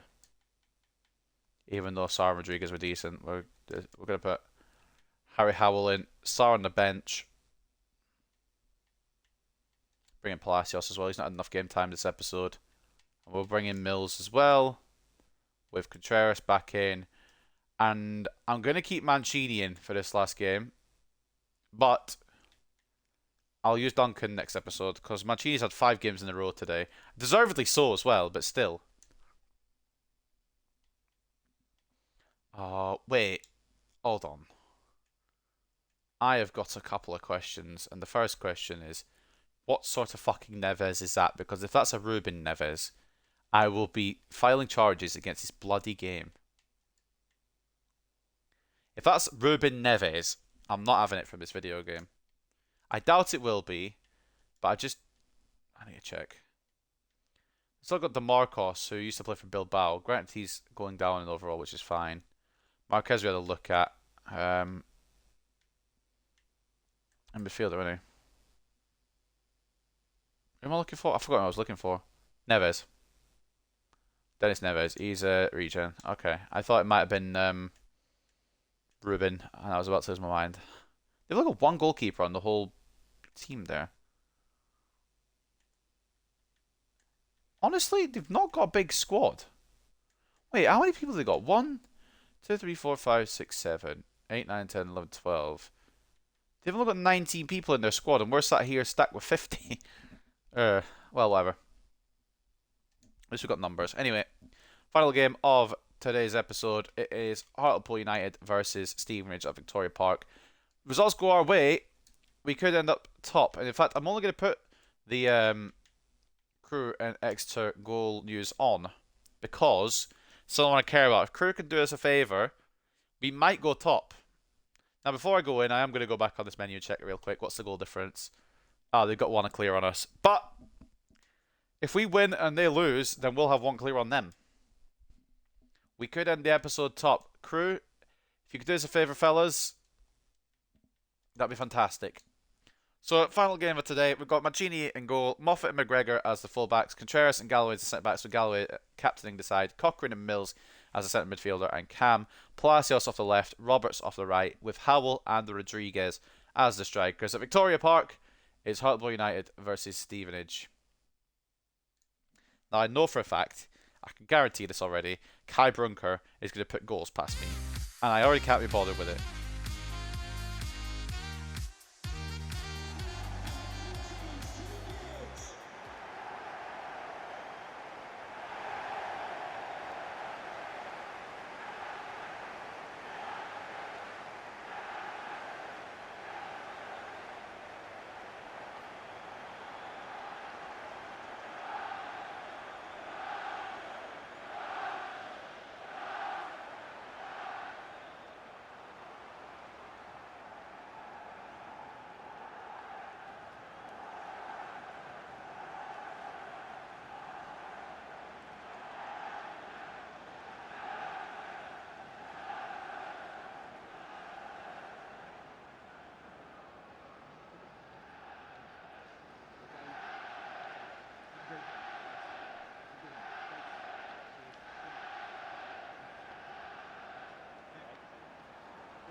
I'm hoping these 3 points are going to be piss easy to get because Stevenage are last. But the last time we played last place, we lost 3-1. So, I'm not going to fucking sit back and relax because this game might just throw a load of shit at me and I might have to eat it. That sounds like a bad comparison, but you know what I mean? Like, it's just going to... They're going to win for no reason.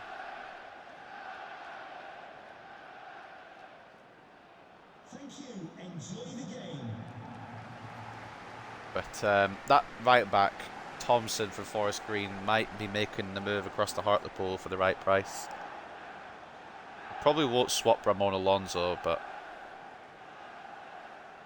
Thompson would be a homegrown talent, which would be fun to have an English right back. And I'm kind of interested in what he's going to do if we do bring him in. So I'm just keeping an eye on him. We ain't going for him yet, because if he goes over 70 before January, we can't get him.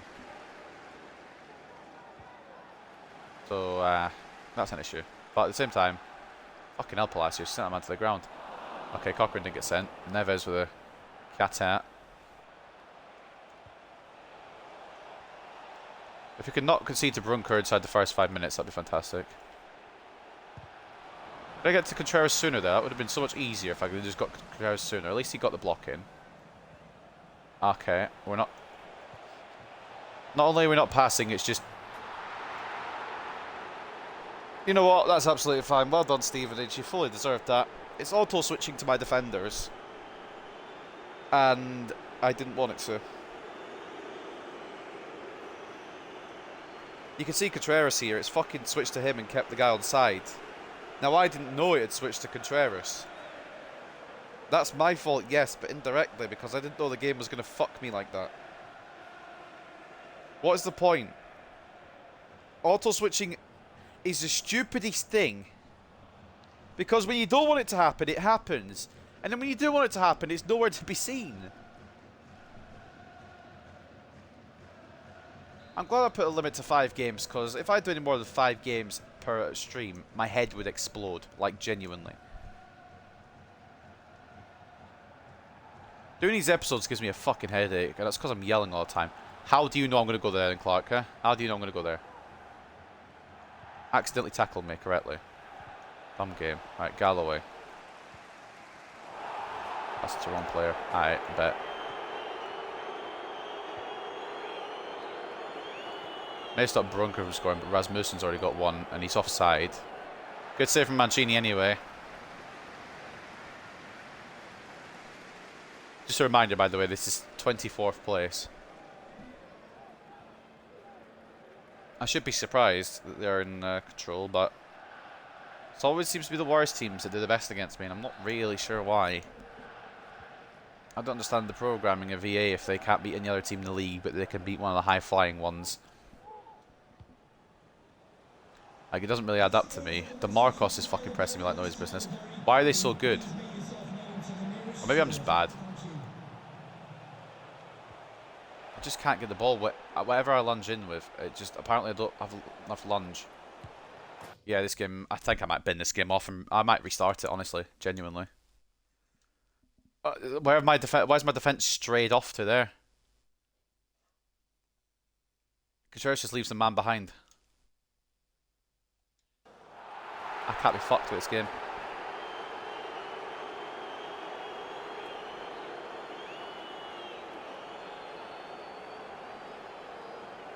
I can never have a good episode, can I? A good stream. It can never be, like, no, perfect. I get to play good for most of it, and then the team that I should be guaranteed beating is apparently the team that are the best in the world. Why Rasmussen is not getting marked? I need a full essay on why my defenders have decided not to mark him today.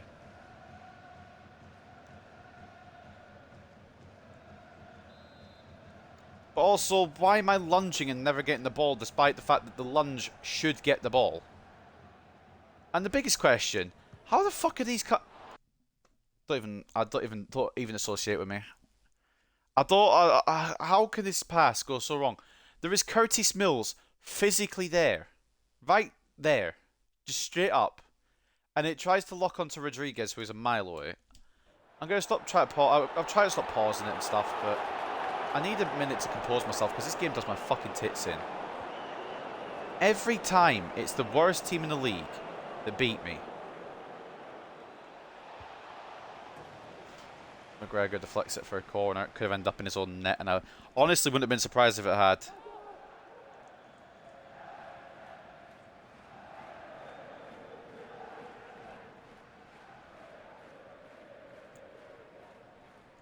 This game just exists to piss me off.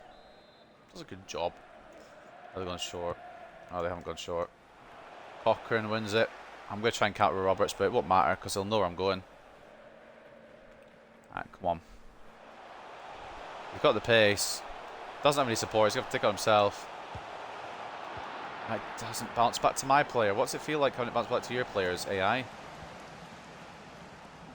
That's a bit... No, I don't think so, somehow. I think I was there with my player. I think you'll find. Cheers for the tackle. It's going to be one of these games to end the episode. Like it's every episode. Cochrane's lost it somehow. Moffat's taking a heavy touch. He's going to lose it. I might put it to 4 games per episode because I don't get this stupid 5th game that makes you want to not play this game anymore ever. Blocked by Contreras. Moffat should get that, but I wouldn't be surprised if he didn't. Palacios brings it away. I just don't understand it. Moffat now. Cochrane, can't get to have a touch before he gets tackled. I love it. And you're going to know exactly where I'm going to go and get in front of me somehow. How? I can't compute that one. You're just going to guess where I pass it. This is 20. I just want to. I'm going to say it throughout this whole game, just to get the point across. This is last place.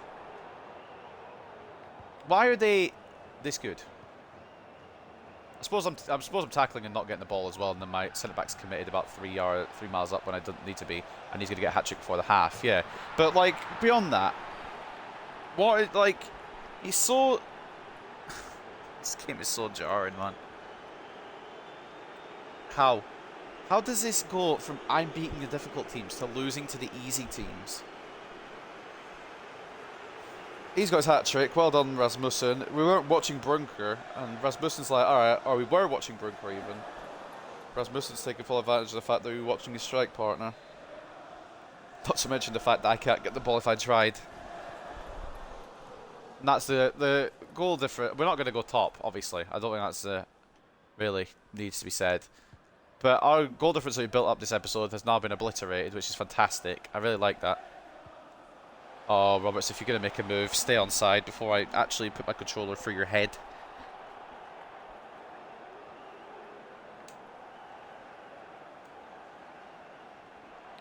I really want to break something, honestly. Every episode, it's rinse and repeat. Starts off fantastically, ends with me wanting to fucking throw this game off a bridge.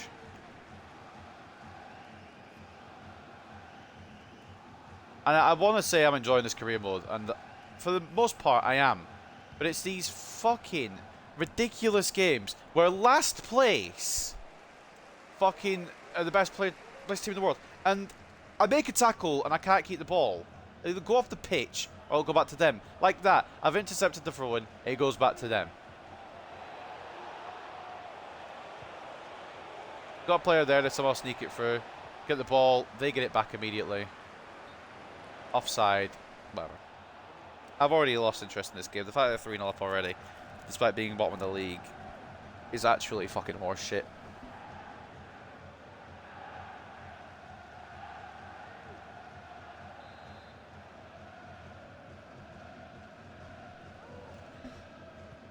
I just can't be arsed. I've lost all spirit I had at the start of this episode. Such a good start, and now, because we're playing against the worst team in the league, suddenly we have to collapse rather than them collapsing like they have been for the rest of the season. Harry Howell, any other game puts that away. I'm sorry. You can't convince me otherwise. This game is fucking rigged. You can't convince me that this game isn't rigged. Harry Howell is right there. He scores that every other situation, every other game. That's 3-1. Well, it'd be 1-0 if this game had any fucking common sense. But, no, he's put it wide because the game wanted him to put it wide. I've aimed that on target. I can't do much more than what I did there with the shot.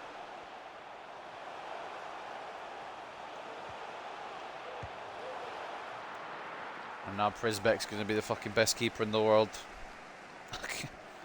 This game is so predictable, and it still pisses me off every time. Beyond a joke, some of these games, man. Stevenage bottom of the league, and they're going to go and win. Galloway didn't even jump. I pressed to jump with him. Didn't even jump.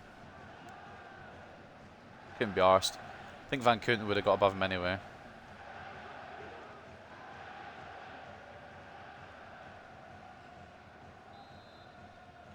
Wondering if I should limit these games to maybe one per episode so I could keep my fucking sanity. Ref. Oh my days. If he's got the ball here, that is just stupid as shit as well. I know he has as well. There was some reason for him to have got it.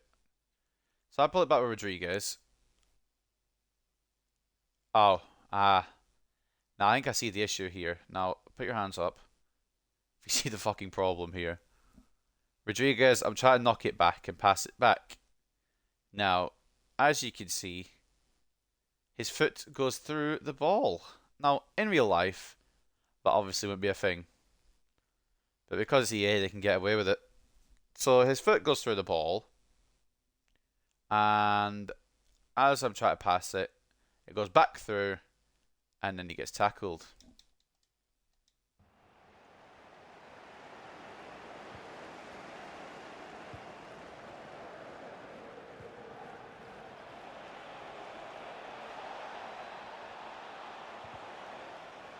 Good block by Contreras.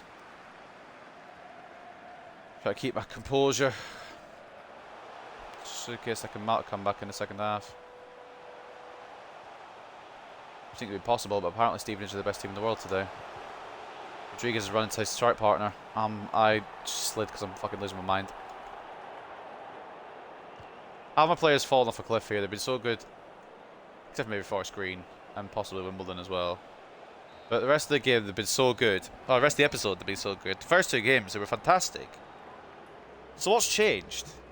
Because I've not done anything different. I've played the exact same way. But apparently, the game just decides to change. And I can't do anything about it. It's like, well, here you go, mate. Good luck. Enjoy yourself.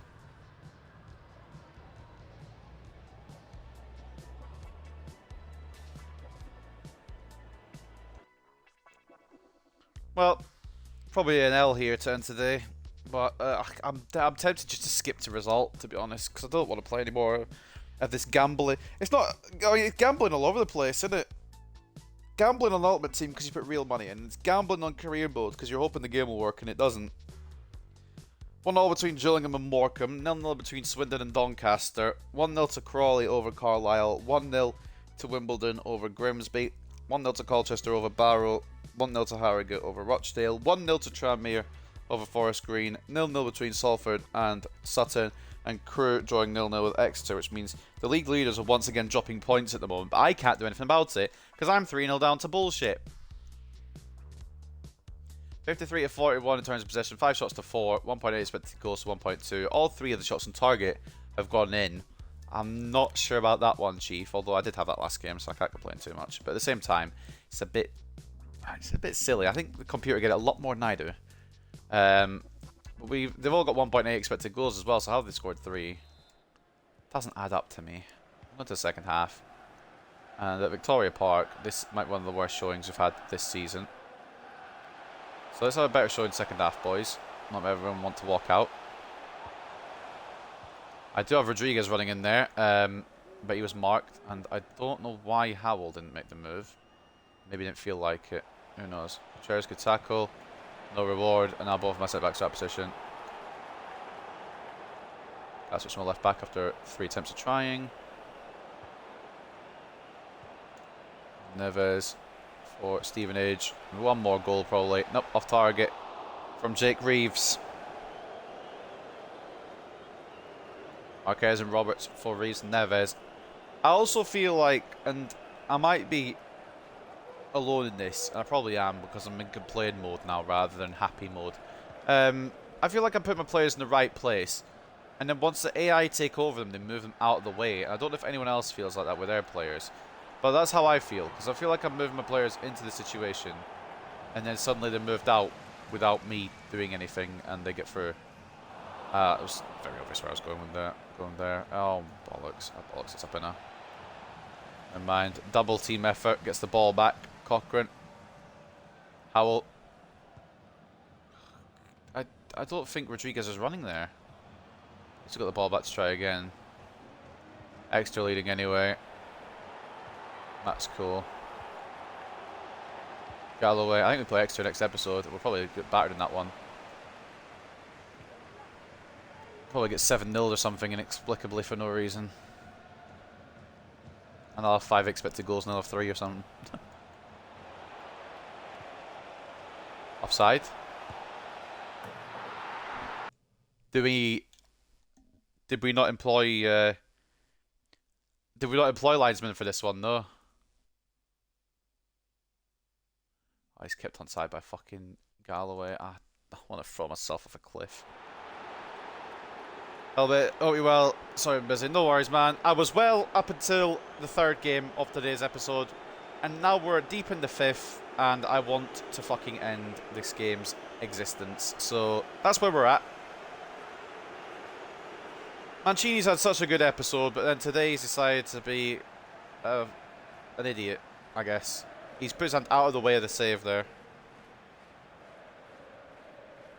For whatever reason. I mean, the save probably easier to make than anything else. Messi, here we go to Miami. He's got to MLS. Yeah, I seen that. I thought he would go to Barcelona. I thought he'd go back to Barcelona, but nope. MLS is apparently where he wants to play now. Doesn't want any more Champions League. He's like, had enough. The first season in ages that both Ronaldo and Messi aren't in the champs. Can't find a way through a defence. These guys are 24th and they're playing like first. I don't want to play a team who's in last place ever again, because they always turn up against me. Without fail, they turn up against me, and it's Rasmussen today with 4 goals. 2 of them actually good goals, 2 of them very questionable and scripted. Well, we started off well with 2 wins and 2 clean sheets. We then went into the FA Cup against Wimbledon. The game decided what it was going to do, and we unfortunately got knocked out. We then bounced back with a win over Forest Green, and now we've got this hunk of shit. So that's where we're at. Been a very mixed episode today. Mancini was so good for the first 2 or 3 games. He was even good in the Wimbledon game, but I'm still going to name the episode after him as well, but fucking Christ almighty, the second half of the episode, not all his fault, but he's not really helped too much either. Probably should have given Duncan this game, should be told. Oh, just every heavy touch. I'm not even allowed to make a mistake because they're on it. These guys are last place. I don't understand. Every last place team I come up against turn to the next fucking Prime Barcelona. Every team that's last beats me. I don't want to play a team in 24th again. I know that's going to be physically impossible, but I don't want it. They just, every time they spank me. We had it Crawley earlier in the season. They were 24th, beat me 3-1. Stevenage now, they're beating me 4-0. I'm pretty sure Crew last year, they were on a record low points total. They beat me 3-1. I can't even put in the back of the net Rodriguez. Any other day, he scores that. I think it might have been deflected, which is, I'm less angry if it's been deflected.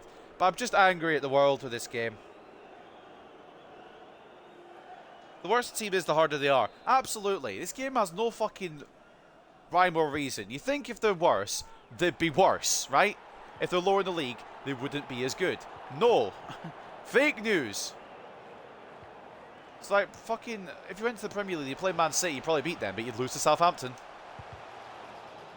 It's a fucking piece of shit game. And it's happened to be, not even in this career mode, this Hartlepool one, it happened to be Man United loads of times as well. Every bad team in 20th place is apparently the next coming of Barcelona. Why is Harry Howell turned like a psychopath and then got in the way of Cochrane? I've lost my head in this game, to be honest. I'm ready to just wrap this one up for today. And very close to doing. You know what? Send me off. Damn it. It's gone to shit. I've not been allowed anything. I'm bringing on Ned. I don't care if it's 77. I'm bringing him on. Oh yeah, Nezovic also finished position change. He's way too high rated now. Oh, nice. You bring up Rasmussen now after he's scored 4. You fucking pricks. You deserve to be bottom.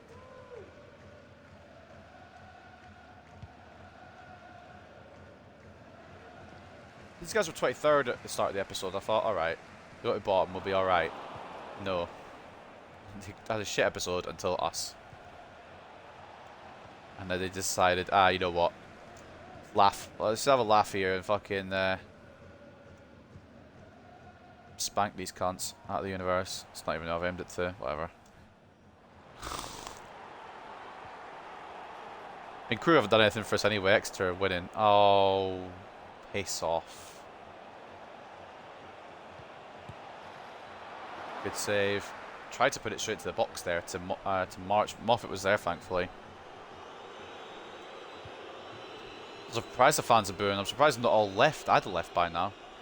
I can't even do a simple pass. Is there to be bombed or bottom? Bottom.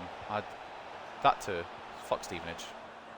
Even though they were my career mode team in 22 and I really enjoyed the career with them, I hate him this year for this particular game. Am I going to get there? I should. And then he's going to get there. Apparently, defenders with less pace are faster than defenders with more, or the attackers with more pace. So see if you...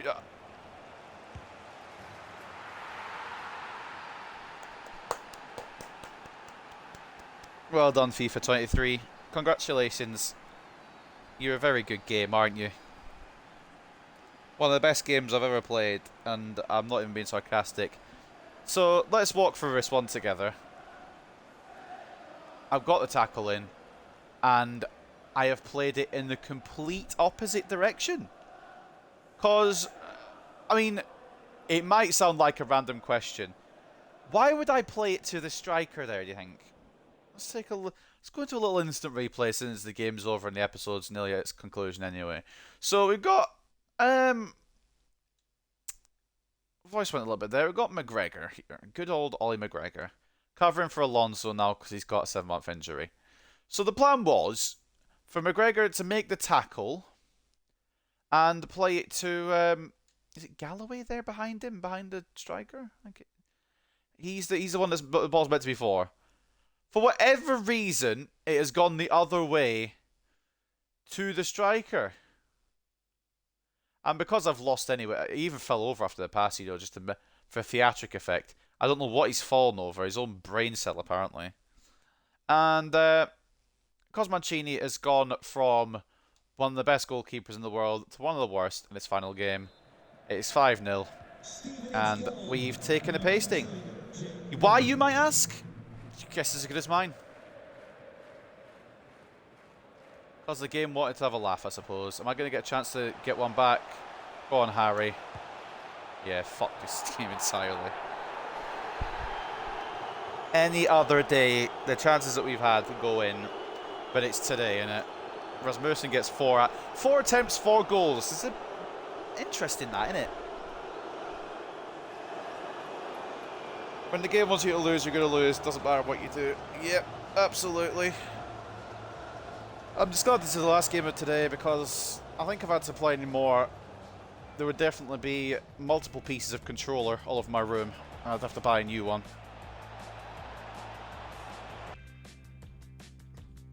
But of course, yeah, it's a 5-0.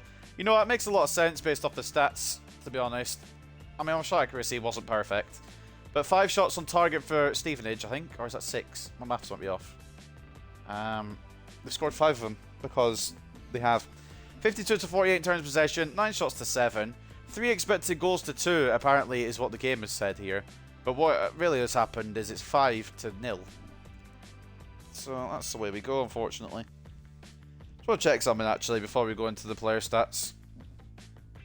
So yeah, 6 shots on target, 5 goals. Interesting, that. My accuracy ain't great, but 3 of the shots got blocked. There's only 2 that actually went off target. But none of mine went in. I was in second place, not 24th, so why would I get goals? And there's 2 defenders here that have had a fantastic day. So it's not like I've defended bad. It's just they've got lucky, got through, and my keeper has decided to throw whatever good episode he had today off a cliff. Moffat was 7.8, Gutierrez was 7.8, good performances from both of them. Roberts the only attacking threat today because fucking, I don't know who wanted to attack, but the answer was nobody. Rodriguez was wank, Howell was even worse, and for the top scorer in the league to put in a stinker like that, 3 shots on goal, or attempted anyway, but none of them on target. I don't know if it's all my players' fault, but it says something about the video game. When my best strikers can't turn up, and their striker who's got 3 all season doesn't really.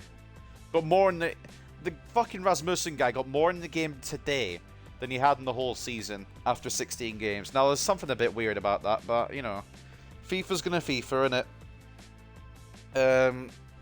9 shots against us, 6 shots on target, only 1 saved. I didn't remember the save. 5 went past Mancini.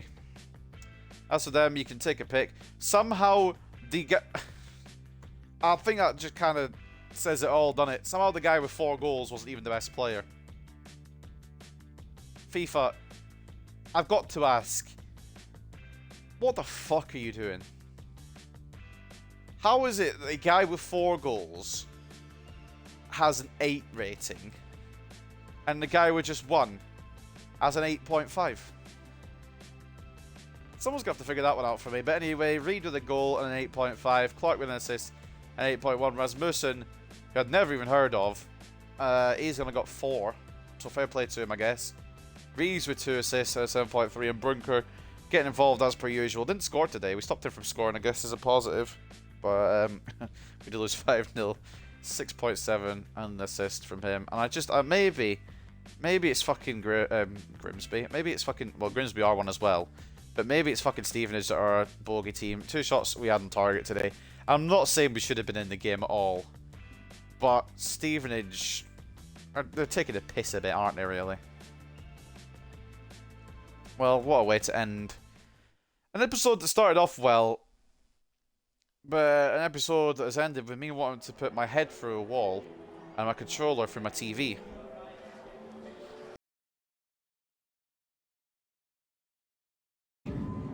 Hartlepool on our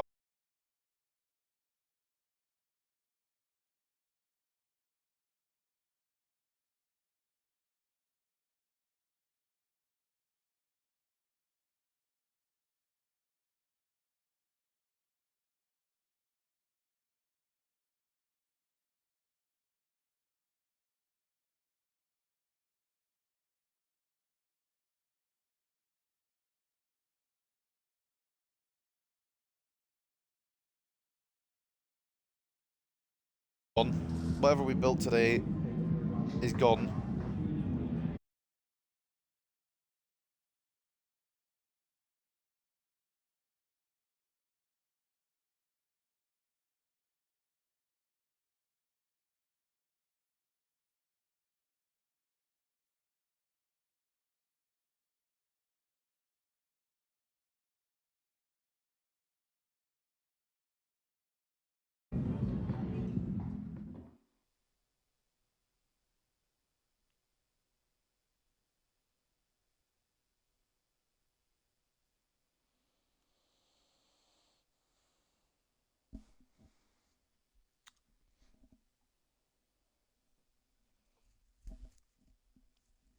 Well, that's the end of today's episode.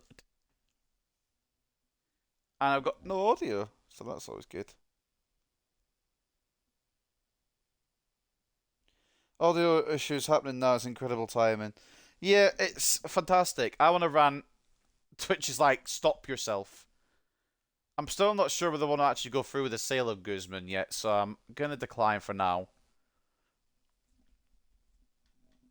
Have a little look at the hub here. What has he got a potential tag for? Well, when I remove him, He hasn't got a potential tag. I don't. He's not on the develop. Why is he not on the development plan? How many people of mine are on development plans? The NA ones I get because they're on loan. Oh my days. Alright, well, I'll do it off screen. I didn't realise these cunts were on developments. Oh, it's because they were loaned out and it takes it away, doesn't it? Right, well, we'll know now. Some Youth Academy stuff as well to deal with before we end the episode. Reece McGregor. He looks fantastic. And we're going to move it to Cam, where he'll go up a bit. The potential is looking nice. And who was the other one I tried to put to Cam? Because I don't think he's done his midfield. Alright, it's Saxon. That was it. Got another week for it. Not another winger. EA and Twitch, snout your audio because you're going to read about this shit game. Probably. Well, I mean, I've looked at the audio stuff, and I looked at the Reddit thread again last night, and someone added the fact that a lot of people who are streaming off the Series X are having this issue.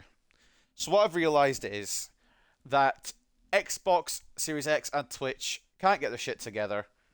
So until there's another Twitch update, or an Xbox Series X update, the likelihood of the streams cutting out with the audio are probably going to happen every stream. So, before I go, little update. Probably won't do Walking Dead until after that update comes out and it's fixed, because I feel like to do Walking Dead you have to have the full picture, and if it's cutting out you don't get the full picture. So probably just be FIFA primarily, up until something gets fixed. So at least I know it's not on my end, and at least I know I'm not the only one having the problem. That helps, and it cheers me up a bit, even though I just got my arse handed to me by last place. The goal difference looked good before this episode, and now it's just decided to rip it apart. Like, sometimes I feel like I'm doing well defensively, and then sometimes a fucking 5-0 loss just comes flying at me out of nowhere that doesn't need to be a 5-0 loss. But, that's how the table looks. We're in second. We've actually upgraded our position today, because we did win 3 out of the 4 league games. But that last game was a fucking farce, and it knows it, and I know it. We all know it. But Exeter City leading the league on 37 points. We're in second on 31. Doncaster in third on 30. They have the final automatic promotion spot at the moment, with Bradford City, Grimsby Town, Tranmere Rovers, and AFC Wimbledon holding those playoff spots. As we continue down, Forest Green have fallen quite a bit since we beat them, and we only beat them a couple of games ago. Stevenage get off the bottom of the league with that win that made no sense. They've now gone from 12 to 15 points. So we have doubled their points, and yet, or more than doubled their points, and yet we lose 5-0. Make it make sense. But anyway, that is how it's looking. In the FA Cup, we crash out again due to I'll say shenanigans. Really, I probably deserve to. Probably deserve to lose. At the same time, I feel like it could have been avoided if this game worked as a actual football simulator and not as a gambling simulator. 4-3 lost though in the FA Cup, so we're out of that. We're out of the Carabao Cup as well. Papa John's Trophy, we're still in that. I think we went through due to I guess results went our way. Rotherham somehow are the ones that don't go through. What an exciting group. 5 goals, 5 conceded for us. 4 goals, 4 conceded for Grimsby. And 3 goals, 3 conceded for Rotherham. A wonderful afternoon, mate. Much love, loving this career mode. Yeah, I am when it's working properly.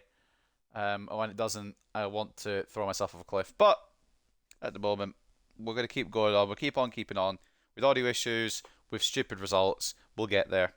Walking down in the mud, yeah, at the moment it is, and I can't really do much about it until either EA or Twitch, whatever it is on the other end. I think it is Twitch.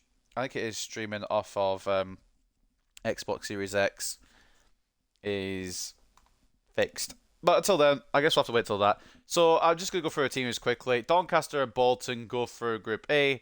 Peterborough and Lincoln go through Group B. And before we continue, by the way, don't be surprised that Swindon are in the northern section because this game doesn't give a fuck about geography. It doesn't even give a fuck about the gameplay. So don't expect bloody Swindon to be in the southern section because, of course, it's in the north, right at the bottom of the country. Crewe and MK Dons make it through, I think, right? Mansfield's been shafted a little bit there. Hartlepool and Grimsby, Birmingham and Colchester, Carlisle and Exeter. Yeah, Exeter in the northern section, by the way, as well. Accrington and Northampton, Shrewsbury and Harrogate. And in the southern section, we've got Cambridge and Stevenage, Rochdale and Bristol Rovers, Charlton Athletic and Burton Albion, Cheltenham and Newport, Barnsley and Gillingham, Wigan and Tranmere. Bradford City didn't make it through the Papa George Trophy. Stoke and Morecambe, Derby and Walsall. So that is who's going through. And in the round 2 of the Papa George Trophy, we've drawn Exeter City.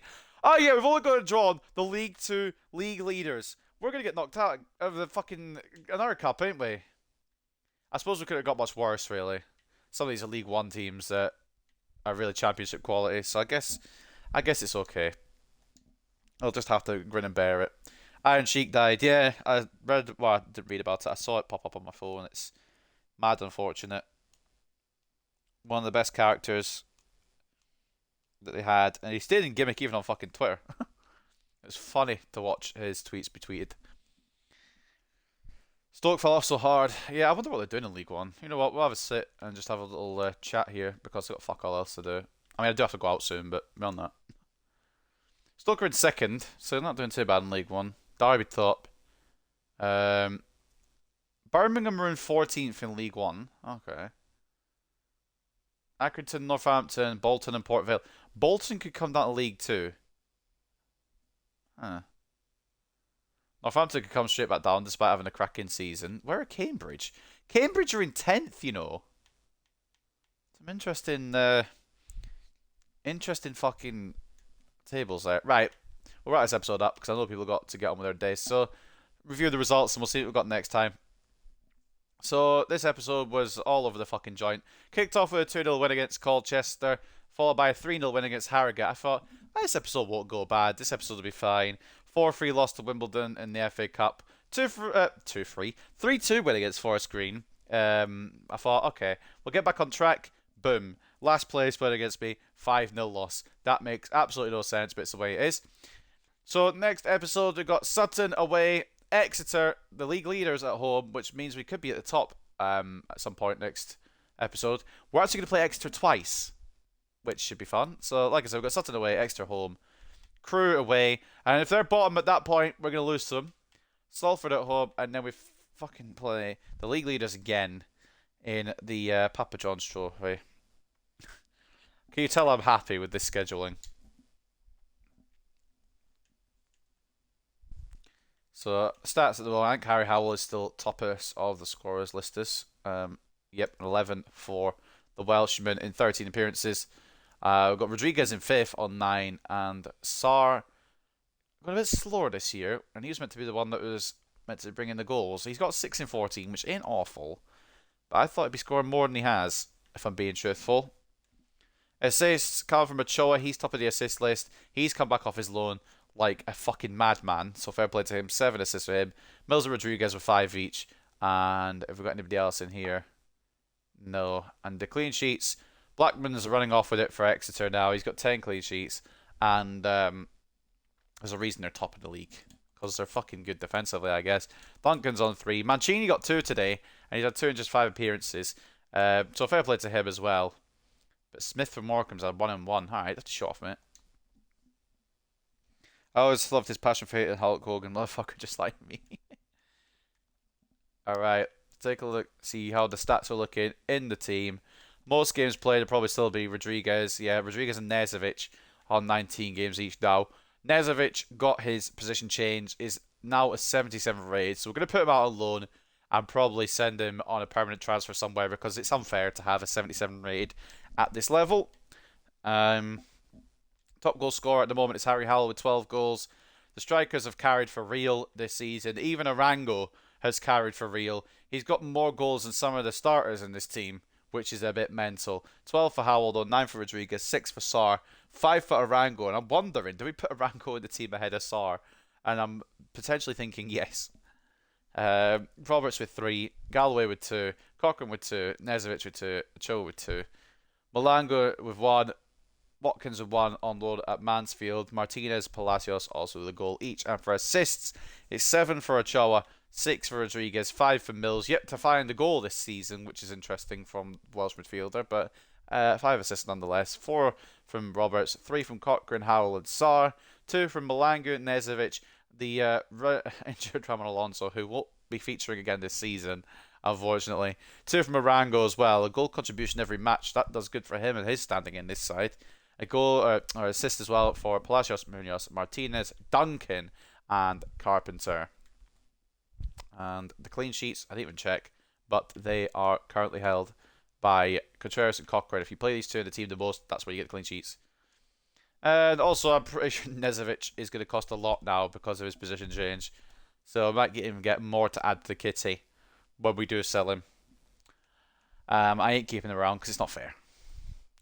Before we go, I kind of want to just check personally at some of his loan growths, see how we're doing. Varela's gone up 1. Tomlinson's gone up 1. Balogun's gone up 1. Clark's not gone up at all. Alonso's injured. Anderson's gone up 1. Maxwell's not gone up at all. Any standout loans? Bernard gone up 1. Dalton's gone up 5. Marius Thomas has gone up 2. Quite like that for them. Palacios, he's not a loanee. Albie Holmes has gone up 5. Wood hasn't gone up any. Jones has gone up 2, and he's been on loan there for only 2 years now. I think we're going to move him on when he comes back. Ojeda has gone up 5 to 66. We need to have a conversation about what we're going to do with him. Watkins has got 1. Murillo's gone up 2. And I believe that is all the loanees. So that will end the episode. One last quick check of the snooze stories as we cry. Stevenage 5-0 win ends Hartlepool unbeaten run. Stevenage's win meant they put a halt to Hartlepool's unbeaten run. Fans are concerned that Hartlepool's form might suffer as a result, with the team's confidence sure to be dented by a defeat. I mean, are you surprised when we concede 5 against the bottom of the league? I'd be fucking crying. I am crying. 4-goal Rasmussen torments Hartlepool's defence. Rasmussen impressed pundits with 4 goals to his name against stunned Hartlepool United side. And the top scorer, Harry Howell, 11 and 13 with 3 assists as well. It's over a contribution each game in League 2. Love it from him. And Curtis Mills' Hartlepool United struggles continue. Desperate to get the best out of Mills, Tshabalala has tried fielding the player in several different positions. I haven't. He's just been in midfield the whole time. The attacking midfielder, though, seems to struggle wherever he's played in the team. Will imagine now have to make a decision on his player's long-term future at Hartlepool United. Honestly, maybe. He hasn't been great. And obviously we don't have anybody in there. Somehow, Jamie Reid, who got 1 goal for Stevenage, gets in there. And Rasmussen, who got 4, does not get a mention. That's the game that I'm playing. Well, ultimately, ladies and gents, I'm ready to call it a day. And this episode will hopefully be up in time for 8 PM. But I can't confirm that just yet. But hopefully you guys have enjoyed another episode of the Hartlepool United Career Mode. I enjoyed it up until the Stevenage game. And I hope you enjoyed it as well as the Stevenage game. Enjoying my pain as well as my fun. And I will see you on Friday for some more Hartlepool United Career Mode. Peace.